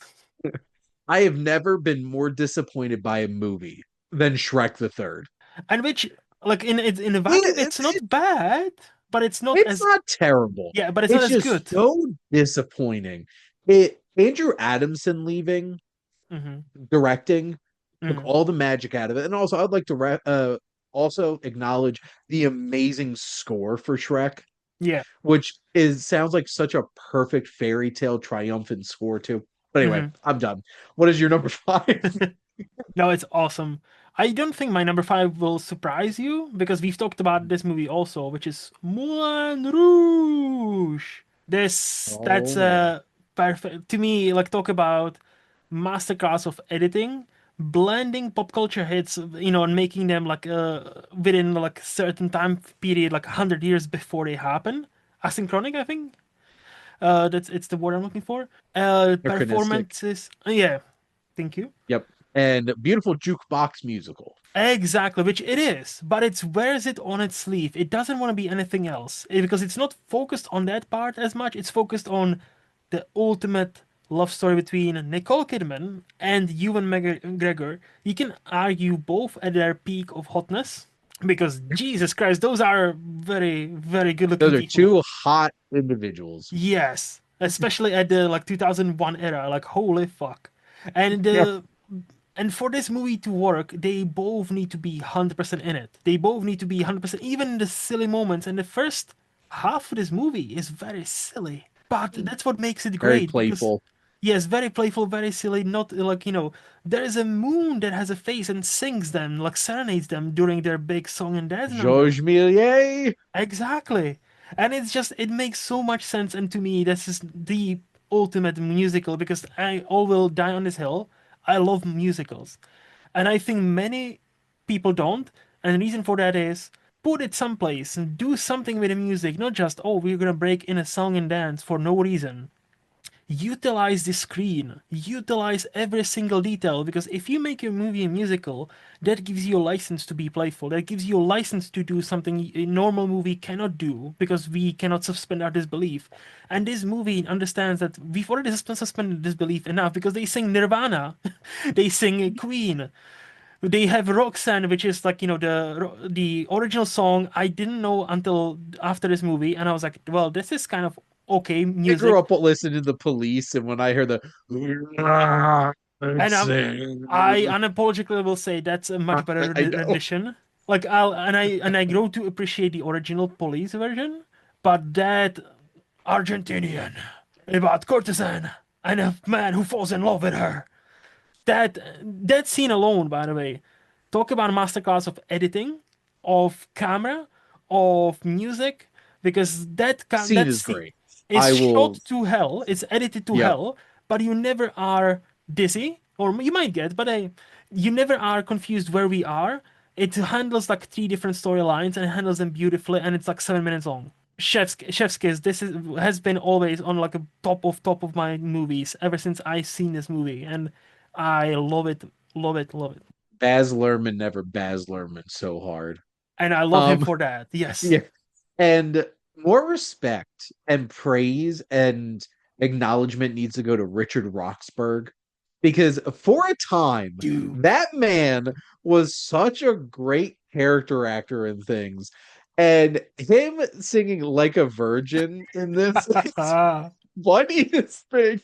Yes. And because he's one Moriarty in the League of Extraordinary Gentlemen, and he's Dracula in Van Helsing. Mm-hmm. Like range. This man has range. This Yes. Australian man that obviously was in this because Baz Luhrmann is also Australian. And Nicole There's a Kidman. lot of Aussies in here. Yes. Yeah. And Jim Broadbent's so much fun in Oh, this too. yes. Um, you might feel like you're on absinthe during the first like sequence of this movie because that's the vibe I got. Yes. Uh, but like it's wild. This movie Mm-hmm. is wild. I'm glad I rewatched it Mm-hmm. because I the first time I watched it because I think it just was overwhelming to me, to be It perfectly it honest. is. And yes, if you ever watch a Baz Luhrmann movie, please be prepared. You're gonna get sensory overload because like he's gonna work them all Mm-hmm. He sure for is. sure. I can't wait for his new Elvis concert film that he has coming out next month. Ooh, So ready. So ready. let's go. Um, and now for something completely different. My number four is 11-time Academy Award winner Ben-Hur. Very nice. I am probably the only person under the age of 60 that has this movie in their top five. But this film, I grew up Roman Catholic. Mm-hmm. So like I'm an Italian American from New Jersey. Of course I was gonna grow up Roman Catholic. Um, this was a staple of my household around Easter every year because this is subtitle The Tale of the Christ. Because this is a parallel story of a Jewish prince, Judah Ben-Hur, and Jesus. And this film is epic as epic can be. Mm-hmm. The score in this, I watched the intermission and the entree Yeah. into it because the music is that good. Charlton Heston is my favorite actor of all time. He had presence. He had power. And his performance as Judah Ben-Hur is so full of emotion and there's rage, there's honor, and it's a powerful performance. Mm-hmm. And he is supported so well. Stephen Boyd as Masala, his former friend turned antagonist, and the fact that they told Stephen Boyd that Judah and Masala were lovers when they were younger. So he was playing that angle Ah. throughout the whole film. You get that. And it's so funny because Charlton Heston didn't know that, but you still feel that chemistry because no way in hell they were going to tell Charlton Heston that. Um, and their conflict is so powerful. And then you have incredible supporting characters like Jack Hawkins as Quintus Arius is fantastic. Hugh Griffith, yet unfortunately in brown face as Speak. Uh it was 1959. Hmm. What can you say? Um, like he is so charismatic. The chariot race in this is one of the ultimate action sequences in the history of cinema, and it is thrilling. It is peak filmmaking. The naval battle that they have in this is incredible as well. And this film is how you make a faith-based film. Hmm. I'm agnostic Hmm. at best at this point, but I appreciate people having faith as long as that faith doesn't get in the way of other people, having a humane life, Yes. which apparently is a hard ask in 2026. But one of the biggest problems is how crappy so many faith-based films are today, where they don't care about making a film, they just want Hmm. to push a message. This Hmm. is how you make a film that literally has Jesus in it and about how revenge is not the way to live and faith in your fellow man is like this should be feeling preachy as hell, but it feels so organic and so Hmm. well done. William Wyler directed the hell out of this. This is an epic as epic can be, and I love this movie to pieces. I've watched this film so many times, and one of my favorite physical media pieces is I have a Ben-Hur box set DVD. Nice. I would like to upgrade it because God, I want to see this on 4K, but I love that Hmm. box so much. And I'm just like, I don't want to get rid of it. You can always keep the box set and just put the 4K in it. I will, I'll, I did get the 10 Commandments on 4K, but I still have my 10 Commandments special box set DVD Hmm. on display, like Hmm. over there. So that's probably where the Ben-Hur will go. Yeah. No, yeah, talk about a movie. Look, I was prone to like almost hate because it's a long movie. I didn't even know it's a faith-based movie. Like, like as you said, Jesus is a character. And also I watched it quite young. It was like a 16. I was just the first year of high school. I remember that. You know, like teenage time is the worst time to Yes. watch this for the first time because, like, either you have to get in young or wait until you're old. Yes. And yet, but despite all this movie had against it, quote unquote, I loved it. I fucking adored it. Like I only watched that one time, so I need to rewatch it. But I even back then I was like, damn, talk about knowing you've seen a masterpiece. Like the chariot scene alone was worth the price of admission. The Jesus, like like I did, like again, I'm not agnostic. I'm an atheist. Uh, I didn't mind that Jesus was there. I was like, yeah, kind of tracks. Okay. Yeah, what are you saying? That kind of tracks. Cool. Like, I don't care. Like, okay. And just, yeah, that movie, like, I remember it left such an impact on me. E- Like, yeah, I need to rewatch it, but I remember absolutely loving it. And then this was one of the first ones where, like, okay, I need to watch more old movies, old Hollywood movies, because they can be awesome. So, yeah. So my number four would be The Shawshank Redemption, which it is a number one movie on IMDb for a reason. It's the Yes. ultimate, there is always hope, even in the darkest times movie. And talk about a movie I've only watched once, and left such an impression it still has not left my top five. Because I watched this when I was like 12. And even this 12-year-old dumbass, like, started to pay attention to this movie and felt feelings that he's never felt in his life during the credits. Because the ending is so, so beautiful and uplifting and powerful. I like it woke something within me, and I think it's one of the movies I credit to me becoming a cinephile. I think, this Mm. movie, had it not hit as much, I don't know if I would ever be as obsessive about watching so many movies. But I am, and I genuinely credit this movie as one of the reasons because this movie is a masterpiece. Morgan Freeman with his buttery voice and a great performance. Tim I guess Robbins, because I'm Irish. yeah, which, yeah, I was like, great. It's so. No, it's uplifting. It's like, it's this is the movie that's like, I wish would do better at the box office because it completely flopped. It would Yes. do better at the Oscars because it also received like 7 nominations and it scored 0 wins, I believe. And I think It was a tough retrospectively, year. it was, but retrospectively, don't tell me you take Forrest Gump over this. This is a better movie than Forrest Gump. I still Yes. love Forrest Gump, I but like like it. I like it too. Yes. Forrest Gump is when you watch The Shawshank Redemption, you realize this is a special film. Hmm. And it everything going for it. It isn't even just like a crowd pleasing thing. This is shot by Roger Deakins. This movie Hmm. is gorgeous. Yes. Thomas Newman's score is gorgeous. Yes. It has a Stephen King sensibilities. There are three directors Hmm. that I feel like should adapt Stephen King. Hmm. One of them was Rob Reiner, Yep. Frank Darabont, Hmm. and Mike Flanagan. Yeah. I feel like Agreed. those three, and this was produced by Castle Rock too. So Rob Reiner was involved in this too. Hmm. So Frank Darabont directs the hell out of this. I've never been the biggest Tim Robbins fan, but like he just what he does with Andy Dufresne in this is fantastic. Morgan Freeman is obviously like Yeah. Morgan Freeman's the lead of this, to be Yes. frank. Yeah. No matter how they frame it, whatever.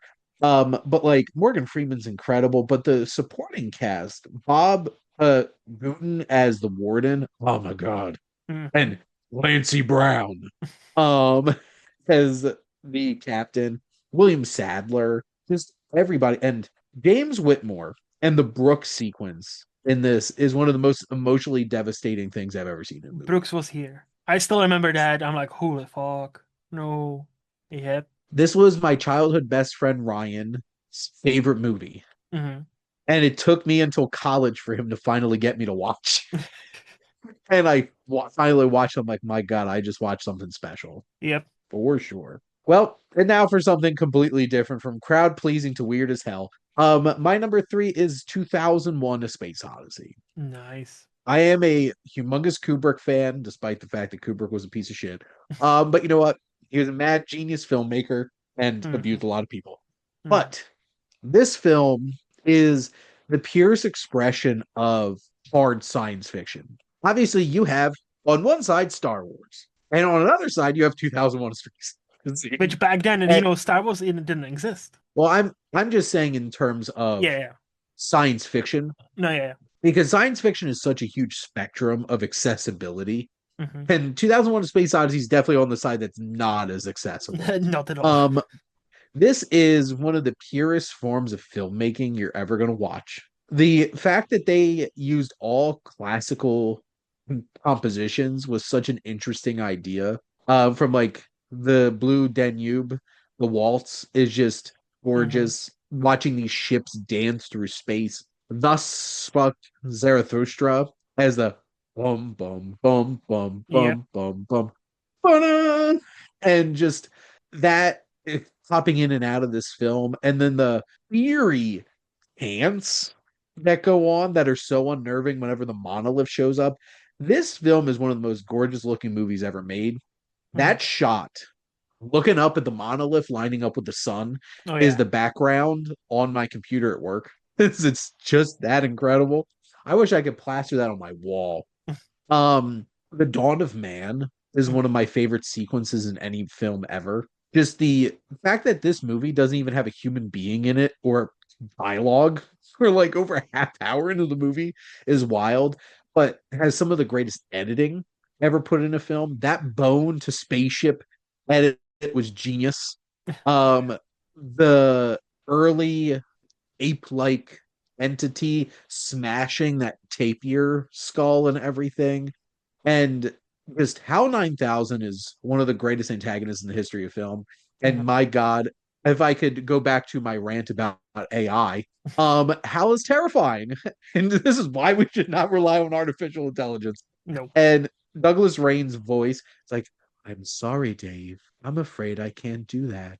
Hmm. And one of the trippiest, most interesting, crazy things I've ever seen in a film is Beyond the Infinite. That final sequence in that wormhole and Dave Bowman turning into the Star Child is one of the most fascinating things you're ever going to see in a movie. this is not for everybody. And I know a lot of people think this is pretentious and weird, but like if you love film and love how abstract and expressive film can be, that's it. Hmm. There's so many themes and ideas throughout this film, and it is fascinating. And also the fact that they even made this in 1968 is insane that they made some of these things work. So Yeah. the Yeah. practical effects is incredible. No, 100%. I talk about another I need to desperately rewatch, but I remember admiring the fuck out of it. I still don't understand what happened in the movie. Like I still like, okay. I've I've read read all four books, so see, I think I have a little bit more context than most people. I've actually read the book this is based on. I actually read the book and Interesting. I've read like a movie book, like a proper film analysis Well, because actually, fun fact, yeah. they were written together. Yes. Oh, yeah, yeah. So they were And, yes. and they were both written by Arthur C. Clarke and Stanley Kubrick, but Kubrick doesn't get credit for the book, Ah, okay. which is I didn't interesting. know didn't know that. The book is Clark's vision, Hmm. and the film is Kubrick's vision, which is why Clark actually explains shit Ah, and because no, Kubrick doesn't. I do remember liking the book, but it's been a minute. And like the movie again. I've actually read a proper movie book, quote unquote, like how to read movies. Because once upon a time I wanted to be a film student, but then yeah, I've been told many a time, well, you will not make any living. You better do something proper. And I'm like, okay, IT it is. So that worked out. Accounting. Yeah. I got my accounting degree, Yep. and Yep. I could do this now. Yep. But no, I do need to rewatch it. But also, that lives on my shelf as a 4K because I know this is a stunning movie, so it definitely needs to be watched in, Oh my God, my 4K steelbook that I have, yeah, my precious. my And precious. I also have a HAL 9000 ornament that somebody bought me that's over on my like little shelving unit that I have with a whole bunch of like memorabilia and pop vinyls and stuff. I believe it. I believe it. So for now, for something totally different after this bona fide classic, cinephile classic, hard sci-fi, let's talk about Airplane. Because that is my number three movie of all time. Because yeah, it's a one of the greatest parodies, if not the greatest parody that's ever been made. Like it's a joke a minute, even if some of the jokes don't land, you don't worry. 30 seconds later, there's another joke coming your way. It's fun as fuck. It's so beautiful. Like it's so again, it's funny. There's nothing deep about this movie. Like I cannot sit here and pretend, oh, this talks Oh, about these Luke, themes. You know. surely you can't be serious. Yes, surely I am serious. And don't call me Shirley. But this to this day, this is the only movie when I watched it when I was also young. There's a theme throughout these movies. I was literally rolling on the floor laughing. Like literally, that's the only movie ever that made me like actually fall out of my chair laughing. And it was a scene where the woman passengers like freaking out, we're gonna die, we're gonna die, oh no, you need to calm yourself. And then you see like more and more people coming to her and like slapping her and like boxing. And then you see the queue of people lined up, and like there's a boxing glove, there's a crowbar, there's a gun. And you're like, what the actual fuck is happening? This is a mile a minute, like this is like laugh a minute, laugh every You 30 need to seconds. watch this movie multiple times to even Yes. get all the jokes. Yes, it's so again. Is it the deepest movie? Is it are there many as That Anaconda? doesn't matter, Luke. It's You know, greatness. as 2025 Anaconda would say, are there any themes in this movie? Not really. The theme is have a good time, and Abraham's Zaz duo is sorry trio beautiful. No, honestly, this movie Zuckums yeah, Abram Zucker. yes.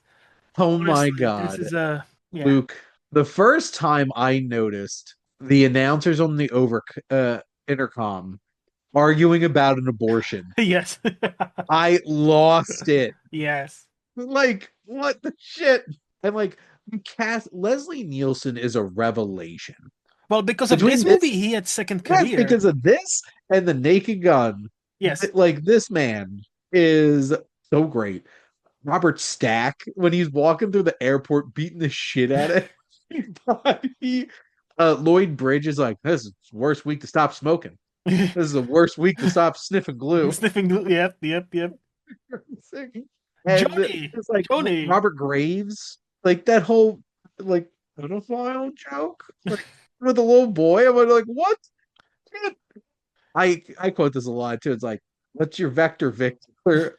We have clearance, Clarence. Yep. Just oh my god, and the autopilot. And he has a IMDb profile, by the way. Otto has an IMDb profile page, which I absolutely love. That's fantastic. Yeah. Now, this is another one of my childhood friend Ryan's favorite movies, and he showed me this, and He sounds like I a cool guy, I'll say. it was funny because I just reconnected with him after 10 years. Nice. So it had been a while. Mm. Um, but no, like Airplane is one of the funniest movies ever made. It Yes. doesn't matter how dumb it is. Like comedies don't need to be smart. Hmm. If it makes you laugh, what Yep. else do you need? And also, it cannot be too dumb because we got a lot of dumb parodies right after, and they do not work. It's clever. Yes. It's The, clever dumb. some of the humor is dumb, Yes. but you have to be clever to make this movie work. Yes. So that's the difference. Exactly. No, like that's yeah. It's always been like the top for me, like one of the tops. And I'm like, yes, I love the movie. My number two Tell me. is the most recent film on this list, which is funny because it's 2015. Um, so Mhm. it's been 11 years. This is the last time that I actually changed my top 10 Nice. because this space used to be held by the Road Warrior. And then Fury Road came out and made me realize that the Road Warrior was just warm up. And George Miller was just waiting for the right amount of money, aka Mhm. $150 million from Warner Brothers, which is still insane that they gave like a 70-year-old Australian man $150 million to get lost in an African desert for 7 months and make this movie. Yep. And that movie is Mad Max Fury Road. If you couldn't tell from all my branding, I love Mad Max because of the wasteland. Hmm. And this is the greatest action film of all time. Mm. Period. No notes. Return like done. This is one of the biggest travesties of Best Picture, and I hope Heath is listening because I know how much he loves Spotlight, but I am sorry. Fury Road should have won Best Picture. And sorry, Alejandro Gonzalez Iñárritu. George Miller should have won Best Director for this movie. This movie already won like 6 or 7 Oscars because it won like technical stuff. This movie is 2 hours of adrenaline and perpetual motion that Hmm. has one of the most economically crafted. I'm not going to say written because there was no screenplay. This was all Hmm. storyboarded economically conceived character work, thematic work, because this is not just what it looks like. Hmm. There, what this very plainly and clearly and visually, without beating you over the head, presents in terms of authoritarianism. In 2015, mind you, who somebody became president the year after this, who reminds me a lot of a Morton Joe. I wonder who that is. Morton Joe is an incredible antagonist because what he represents, his design. I have my pop vinyl of a Morton Joe over there. Um, Hugh Keys Burns plays it perfectly, but Tom Hardy coming in and filling in Mel Gibson's role as Max Rockatansky. He barely says a thing in this Hmm. movie, but Yep. his physicality is everything. And Charlize Theron is incredible Hmm. as Imperator Furiosa. And this film, what it has to say about patriarchy and everything, like, is a little on the nose that the women, the tribe is the Volvolini. It's Yep. like, oh, I wonder why they're called that. But like this film, the character depth, every one of these characters has a whole entire backstory that we don't know, but it feels lived in. Hmm. This score from Tom Holkenborg, aka Junkie XL, is one of the coolest things ever created for a movie. And I don't know if it was a technicality or that the Academy just sucks. That this didn't even get nominated for best score is insane to me That because this is. is one of the most interesting and unique scores ever put to film. I'll listen to the track Brothers in Arms on repeat because it's one of the most epic things ever created. Hmm. This film, the cinematography, the editing, the costume design, the production design, the effects, practical and CGI, all of it, it is impeccable. And this is thrilling, and the thematic work is so dense. I reference this in work in terms of you have a choice. You can go out and try to scrape by and avoid confrontation, or Hmm. you could confront it headlong, overcome it, and thrive and find oasis. And it is a beautiful message that people, bury under. They just go back Yep. where they came from. It's just like this movie is perfection. This is peak action. And if you want to understand how to shoot action, watch this movie Hmm. because George Miller knows how to do it. That beautiful little old Australian man is a genius Yeah. and a doctor, And a doctor, like yes. like an actual doctor. Actual doctor, So yeah. No, that movie is awesome. I don't know if I agree. Like, I will say the director, I would agree. Give it to George Miller. I still prefer probably Spotlight a bit more. Please don't hate me. I will never hate you, Luke, but I Oh, strongly disagree. I understand, but I understand. Like, no, but We like, can have a whole entire conversation about how Spotlight is an uncomfortably underacted movie, and I don't mm, think hits the emotional depth that it does. But that's for another I was day. gonna say that could be for another show. Okay, challenge accepted. No, but no, like I cannot really. You sang this praises of this movie. I cannot do any better. And also, obviously, you love it much bit more. I really really love it, but I think you love it a bit more. So like I cannot do any better. So yeah, Too it's a much? great movie. Maybe. No, never. But for something again completely different than this, a movie I managed to catch in the cinemas last night, and it was beautiful, and it was everything I wanted to be and more. Mulholland Drive by David Lynch, by the one and only weirdo, what the fuck I just seen guy. He was, unfortunately, I need to say he was, because also we lost him last year. This movie, man, just it hits me on all the right places. It just does something for me, and I love it. The more time I watch it, the more I love it, and I'm at the point where I don't even need to understand what's happening, even though I think I have a. I choose to interpret it as this is about love story that was not meant to be, and we have dreams, we have nightmares, and we have reality, and David Lynch cuts between those, especially at the end. You need to be very focused because that ending is not linear. So that also throws another wrench on top of this dreamlike movie that feels very dreamlike and you don't know what's real, what's not. Hmm. But the fact that Naomi Watts was not nominated for that year's Oscar is travesty. That's insane because this is the movie why we have Naomi Watts, why she keeps having career. And she will tell you herself she was on her way out of Hollywood because she failed so many times as an up and coming actress. They often do until she had this movie. And yeah, there is a special place in for the score, for the cinematography, for Robert Foster for his like 2 minutes in this movie. It's beautiful, it's haunting, it's the Club Silencio is one of the best pieces of cinema I've ever seen, and that sequence alone always trips me up how beautiful and poignant it is. It's a masterpiece. I've watched this now 3 times Nice. and am slowly starting to unpack this. That's the thing. David Lynch is an investment. Obviously, some of his films are much more accessible. Yes. Like some of them are specifically accessible. Like Blue Velvet's probably still my favorite, Okay. and that is infinitely more accessible than this. Which even just thinking about that sounds really weird if you've ever watched Blue Velvet. Yeah. But like that's David Lynch. I Jess and I just finished Twin Peaks, Nice. and that here's the thing. My God, I cannot invest watching that 3, 4, 5 times to try No. to like really. I can do that with Mulholland Drive though, because it's 2 hours.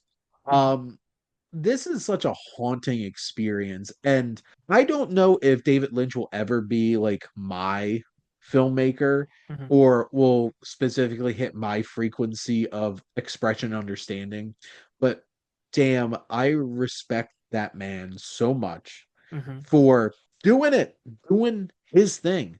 And no other filmmakers can do this the way Many that have he tried. does. Many have tried to emulate that, Too but many. have Yes. tried Yes. trying to be Lynchian, Yes. and it's just there's a few filmmakers out there that people just need to stop trying to be them. Yeah. Kubrick, Tarantino. Lynch, yeah, there's just too many very idiosyncratic filmmakers, and Lynch is like the most idiosyncratic. Like, what are you even doing? Hmm. Why even?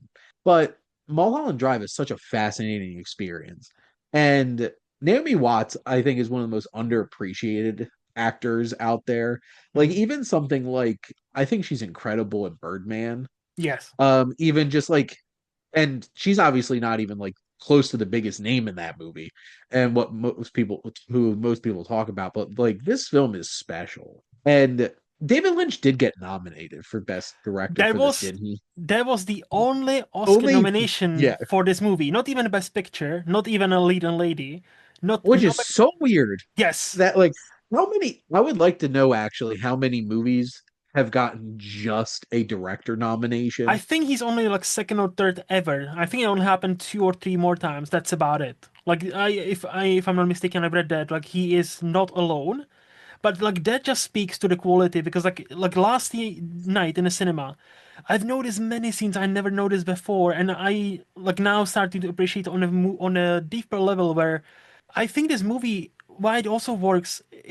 It's like bridges a gap between old Hollywood and new Hollywood because like there's like a scene where David Lynch can make unzipping a woman's purse fascinating. And it's not a scene you would normally now see in a cinema, but you would see it in the 1940s and 1950s. So I think that's another reason, like I never appreciated until yesterday when I watched it on a beautiful 4K restoration, which David Lynch and the cameraman supervised when they were obviously still alive. Like just those tiny in between quote unquote scenes where he pays such attention to every single detail, where unzipping a purse is tense. It's like, oh, what's gonna be in that purse? Why do we have close up on that? Well, because this is how this works. This is how his mind worked, and this is why many people try to replicate it but never succeeded. Because there's you can be weird, you can be quirky. He doesn't have a patent for that. He has patent for actually living the life and understanding art on a much deeper level. And I that's what I appreciated about him and love about him. Every single scene, every single moment in one of his films feels like a horror film. It's Yes. because you don't know what's going to happen. Yeah. Anything is And on the table. Yes. we as audiences don't know how to understand that, so we have fear. And that turns And into a that's proper horror movie. Like by the last 10 minutes, those are horror like, genuinely. oh yeah, my favorite parts of Twin Peaks was when it went full blown. What the shit am I Yep. watching? Yep. It's like, oh my, this is what I came for. Yep. Man, David Lynch. Yep. Um, my number one is the biggest cheat that I have because to be frank, it's just Lord of the Rings. Yeah. Um, I know they release these as three different films, but like, come on. Generally, I say the Return of the King's my favorite because out of the three of them, it is. But Hmm. like, Hmm.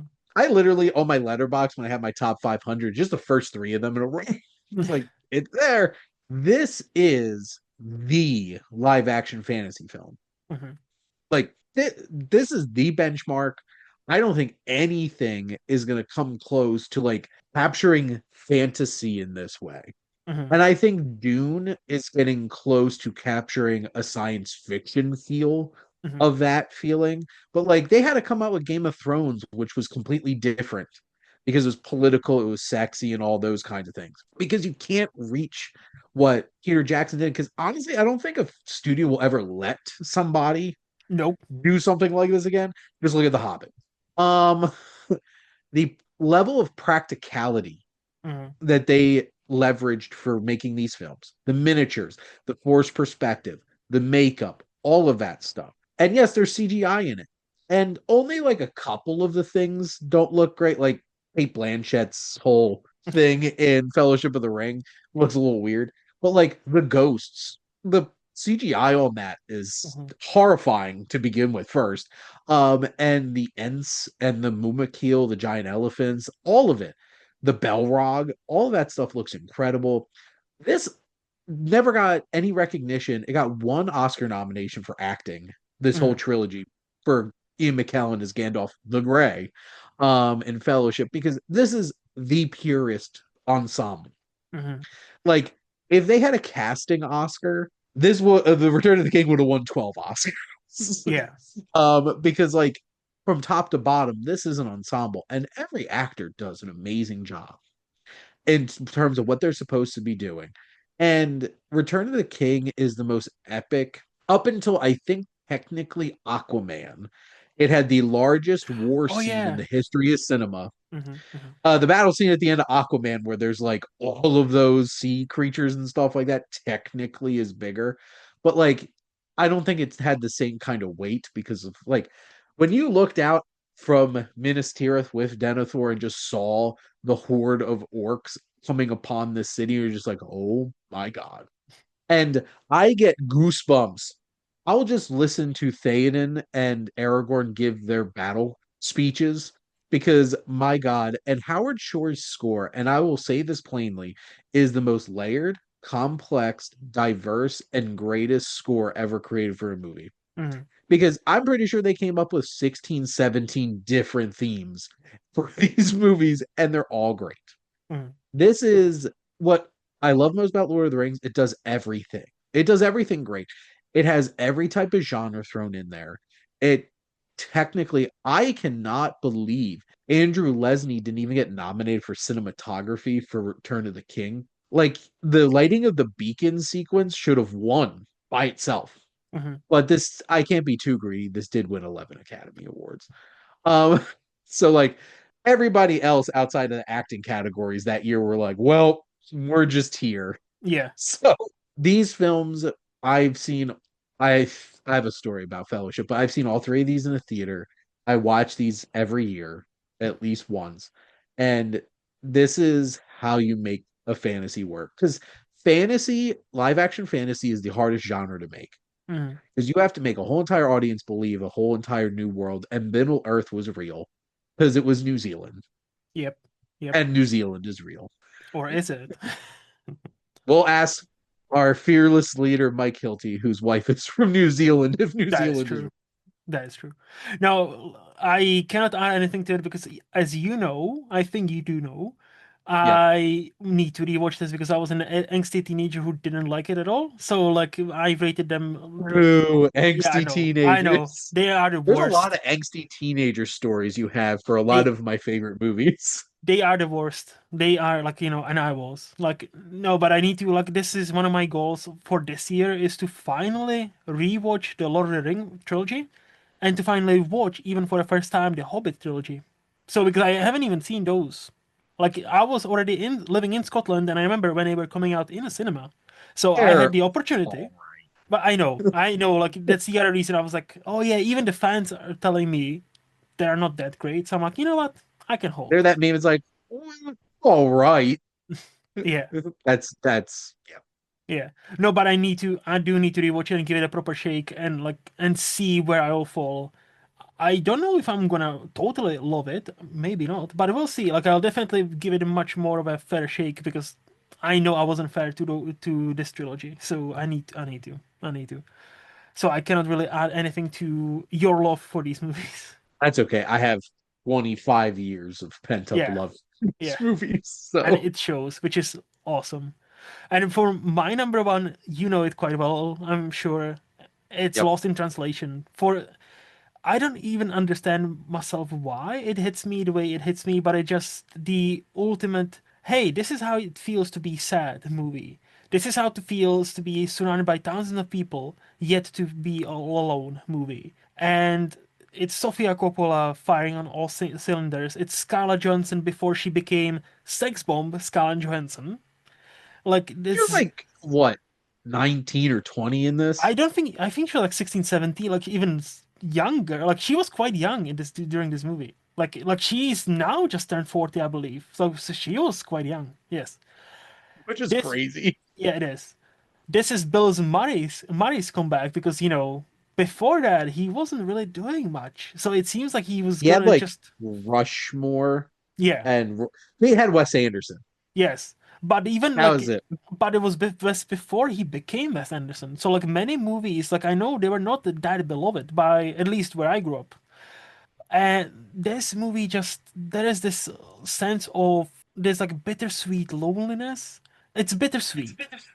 Like it's basically like if you want to like bottle up melancholy, this would be the movie. And I don't understand why I gravitate towards this so much, but I do. Like this is a perfect movie for me. Like every single frame I would not touch, every single music choice I would not touch. The performance again, talk about ScarJo. Bill Murray got all the flowers, and I always felt ScarJo is underappreciated in this movie. She's an And incredible actress, she and is. for like a long time, she Mm. has been, Well, because which is after wild. this movie, yeah, because after this movie, she became the she's one of the hottest women alive, which she is. So let's put Correct. her in all the sexy movies. Let's make sure like we display how hot she is. And I feel like that as any beautiful actress will tell you, that helps your career, but also hinders it a bit. So because people Her see was a you, master stroke yes, to like be in a movie where you didn't even see her. yep, yep, yep. Genius. No, but so like that is for but I'll say Mulholland Drive is knocking on the door. Be like if like that cinema experience last night, I was like, damn, this is getting closer and closer. So this, yeah, that, I knew those two were your top yeah, I two know, yes. going in. No, but so like, Um, and I understand not many people love this movie, especially Lost in Translation, as much as I do, and it's fine. I understand that. I think it's a great film. Hmm. I really do. And Sofia Coppola has such a unique voice as a filmmaker. And I think it's not enough female filmmakers get enough praise and acknowledgement. Yeah. And she had so much stink to get over from, I blame her father Yes. for putting her in that situation with The Godfather Part 3. Um, you don't have to be a great actor to be a great filmmaker. Hmm. And Sofia Coppola is a great filmmaker. She And is. some of her films really speak to me. And Lost in Translation is a beautiful film. Hmm. And Bill Murray, I love Bill Murray. Bill Murray might also be a very perfect person and kind of an asshole, but like the he channels the melancholy in this perfectly. But no, this wouldn't work without Scarlett Johansson. And I don't think there's a lot of young actors that are that age because like she was born in 84. When did this movie come out? 2003. So yeah, you were like We're she was, literally 18, 19 years old yeah, so you were when right, this yeah. movie was made. Hmm. So like an 18, 19-year-old doing this is wild, wild to me. Impressive. And she feels like she's been around for so long, and yet she is still in her early 40s. Yep. Yep. Yep. She's like 42 years old. Hmm. Her birthday is 3 days after mine, too. Nice. Look at that. So okay, Oh. but so we've done it. So do you want to just quickly shout out some of the other picks that didn't make the list, but maybe some people would be surprised that you love so much? Okay, surprised. I don't know. Like, I literally shouldn't have put my list away. Some of the other things up there, like The Shining, The Godfather, Hmm. The Untouchables. Hmm. I absolutely love that film. I think it's De Palma's best, which I don't think most people would put that as De Palma's best, but I've loved that for a long time. Black Narcissus Oh, I need to see that. from Alan Pressburger Yeah, is yeah. pretty high up there. Amadeus, Oh yeah. um, Nightmare Before Christmas, absolutely. I love animation a lot, so Hmm. there's definitely a lot of those up there. Um, my favorite, my highest ranking superhero movies are Logan and Captain America: Civil War. Nice. Um, I'm dumbfounded why people don't love that movie, but whatever. Skyfall is very Hmm. high up there. I'm a huge James Bond fan. Hmm. The Hustler is pretty high up there. Big Mel Brooks fan, so Young Frankenstein, and the Muppet Christmas Carol is absolute perfection. Yes. Nice. I That only is have. literally Mhm. in my top 50 of Nice. all time, as it should. As it should. Yes. That became my Christmas classic, and I did not grow up watching that movie whatsoever, but it works. That works Mm, so well. So I prepared only a few also. So recent picks, Across the Spider-Verse. I thought that was brilliant, and I don't mm. agree with the criticism that it's a 2.5 movies. It's not like does it like does it start the third movie a bit? Yes, but I think it sets it up and it actually accomplishes what it wants to because it's a Gwen story. So that's everything everywhere all at once. It's also a recent pick. But like from not so recent ones, I love Father of the Bride, the Steve Martin one. I love both of Nice. them because I grew up watching those movies. So that's one of the movies those two back to back must be one of my most rewatched movies when I was a child because those were our family comfort movies. Those two. There's a Hungarian movie called On Body and Soul from 2017, I believe, which is such a beautiful movie. That's just, it's on another wavelength to me, and it's so simple yet so elegant, and it's so quiet yet it's so loud. It's hard to describe. It's beautiful. I, like you, I grew up on The Mummy. When we mentioned it before, Yes. the Brendan Fraser Mummy, and I will make the case, Mummy Returns is a great fucking sequel. I don't even hate the kid. Like if I had to pick, yes, the He wants first one, Luke wants to be clear. He does not hate a child. no, because most child, to be fair, he is kind of annoying, but he sells it. He fucking sells it. And if I had to pick, probably the first one, but I love them both equally. They are both 10 out of 10 in my eyes. They are both perfect movies. The third one we don't talk about. It's fine. We So can like talk about the fourth one coming out because Rachel Weisz is coming back. I am cautiously optimistic, but I hope it's not gonna go to the way of legacy sequels where it's like, oh yeah, remember this, but now we old. I'm like, oh, please don't. Let's let it be good. Let it be good, but we can only hope. You think Steven Summers is I want him back. Like if like I don't know if anybody understands that kind of sense of, like adventure the way he did with those two movies. Again, we don't talk about the third one. rewatch? So at a specific time in my life when I was 13, 14 years old, League of Extraordinary Gentlemen, Van Helsing were two of my favorite movies. And specifically, Van Helsing channels that, like Steven Sommers still channels that energy. I rewatched that recently. That is not like I got cynical about them when I hit college when I started watching like real films. Yeah, But like back like Van Helsing's still a great time, and there's some great stuff in it. League of Extraordinary Gentlemen still a little bit messy, and some of the casting's not great, but still mm, also fun time. I think though we've lost that sense of wonder and adventure in yeah. movies, and it makes me sad. I never was like high on League of Extraordinary Gentlemen, but I've always had a soft spot for Van Helsing because it was mostly shot in Prague with some Czech actors. And again, it's schlock, but it's a good kind of schlock. It's a good kind of like it's not the best adventure movie, but it's like it's fun as fuck. It's fun, Yep.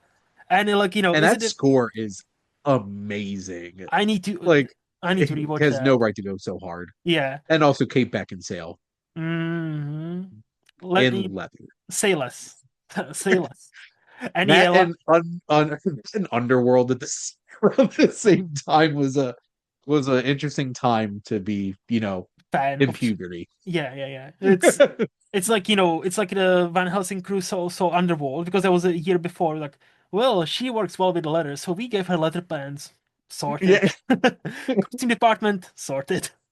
and Dracula's brides. It's like here's the thing: vampirism is very sex focused, Yep. and if people try to tell you that it's not, then they're wrong. So like they know what they were doing. Just And there's a lot of cleavage with those brides in that movie. I'm just like aggressive cleavage. I'm just like they know what they're doing here. They know talk. their demographic. Yep. Talk about Dracula's brides. Just go watch Bram Stoker's Dracula from Francis Ford Coppola. Monica Bellucci. Which yeah, one of them is literally Monica Bellucci in like Bellucci. 90s. It's like, yeah, yeah. But before this gets too horny, Yes. I think we've passed that point, but it's yeah. time to reel it back.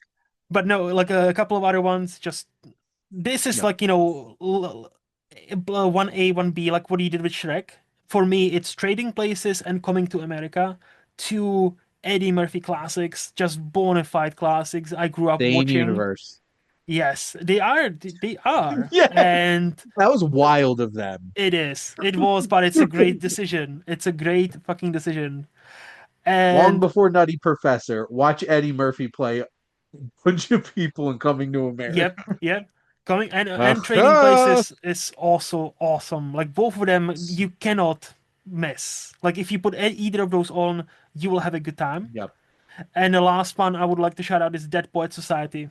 Dead Poet Society is great little movie. I think many people don't talk about as often now, and it's a shame. I have four movie posters in my office at work. Ah, One's a Lord of the Rings, one's a Fury Road, one is an Interstellar, mm, and the fourth one is Dead Poet Society. Carpe nice. diem, lads. Seize Carpe the diem. day. Robin Make your Williams. lives extraordinary. Like young Ethan Hawke, like Yes.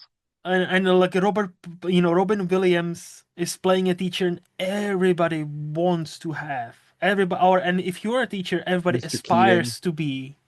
Just yeah. Now, I have an important question. One of my other favorite movies, RoboCop. Ah, Who's a more horrible person, Kurtwood Smith in RoboCop or Kurtwood Smith in Dead Poet Society? probably the Poet Object. Society. And in the other one, he's a murderer. Yeah, He's a whole bunch of stuff. yeah. Oh man, Kurtwood Smith, Red Foreman. It was no, it's.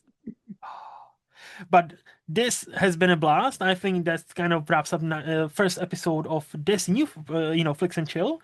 Before we say goodbye, Shane, let's give people some quick recommendation for something you watched recently you would want to shout out as being, worth everybody's time. Mel Brooks, the 99-year-old man. It is a quote unquote two-part series documentary, which is crap. It's just a documentary that they cut in two pieces so HBO can play it over 2 nights. So I count it as a film. It's about 3 hours and 40 minutes though combined. It is directed by Judd Apatow, and I laughed, I cried. The romance between Mel Brooks and Anne Bancroft was the most beautiful thing that ever happened in humanity. And this film shows that. And I'm such a Mel Brooks fan. This was so worth the 3 hours and 40 minutes of watching that last night. Just dive in, just enjoy it. It'll make you laugh and make you feel some things. That sounds good. I'm also a Mel Brooks fan. As you know, I'm a Mel Brooks fan, so I need to search it up. And yeah, for me, like I've talked about Sentimental Value, I've talked about other Oscar stuff, no other choice. But so I'm gonna mention this one. 28 years, The Bone Temple. If January keeps on this kind of trajectory where we get bangers like this in January, 2026 will be a great year because I didn't expect to love this movie as much as I ended up loving this movie. What Ralph Fiennes does towards the end to the tune of one famous band, and it's just it's just chaos in the most beautiful, haunting way, and it fits everything this movie is going for. The religion versus science aspect, the good versus evil aspect, and if the last 5 minutes don't like I didn't have it spoiled, so I didn't know this was happening. But that Me neither. immediately got me pumped. I'm like, you know what? This is such an obvious cliffhanger, but fuck it, give me that third movie. Give it to me yesterday. I was so pumped to see what's happening, and I cannot wait. I think now it's been confirmed that Danny Boyle is returning to finish off this trilogy again. Except it's not making money. And I'm really hoping that it gets word of mouth enough to make enough Yeah, money for them to greenlight it. I hope so too, because we need, with Samson, with, rest of the Jimmy Like, gang, Spike, of course, and again, the surprise, somebody else. We need to have that wrapped up. And 28 years, The Bone Temple is a great movie. And I was so afraid because Januaries are where movies go to die and hide because they are bad. there's some bad so Yes. far this January. But this is my first 5 star of the year right off the bat. Yep. Second straight January.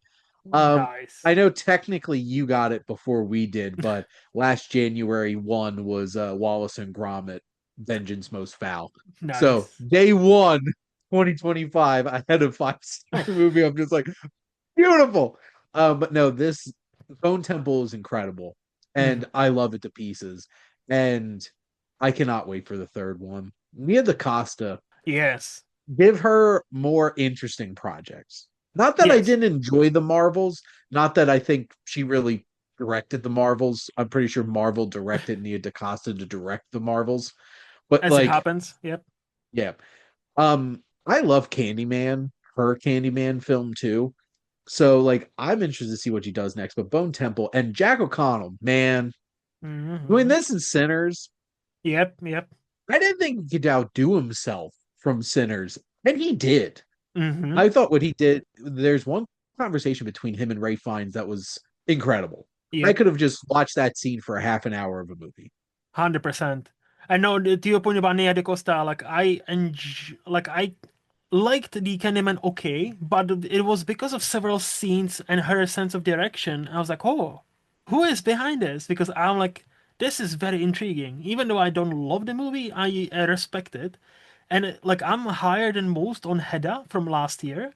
I thought that was a It was pretty great. yeah, I know it hasn't been received well, but I thought it was a very interesting and not only performance piece from Tessa Thompson, but also Nia DaCosta has such a unique eye for scenes and how she frames shots. Like even in the Bone Temple, the beautiful shot of the Bone Temple is slightly it's not centered. Because I know these things. I my eye is very good on these things. I'm like, but this works because it's slightly skewed. It's slightly not something is slightly off about it. And Nia DaCosta has that kind of eye where like, she uses the camera to tell you, hey, something is slightly off here. You see this beautiful temple. I and many other directors would like center it perfectly, and it's just slightly to the left. And I'm like, oh, that's interesting. And that's the first thing I noticed. I was like, damn. And I mean, and there's quite a few choices in this movie. I'm like, I love this. I love this choice. I love this choice. So yeah, no, Bone Temple would be mine.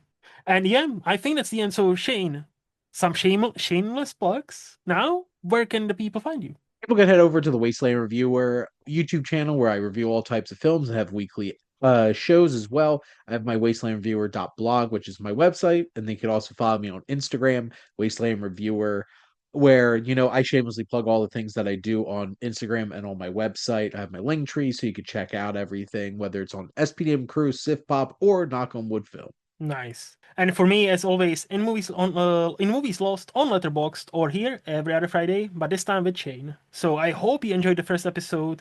Give us some feedback if what you enjoyed, what you didn't. We'll listen. And yeah, this podcast is part of SPDM Crew Media, and special thanks goes to High Flyer Creative for designing my logo or our logo. And to see what else they have happening, visit highflyercreative.com. And until next time, bye bye. Bye bye.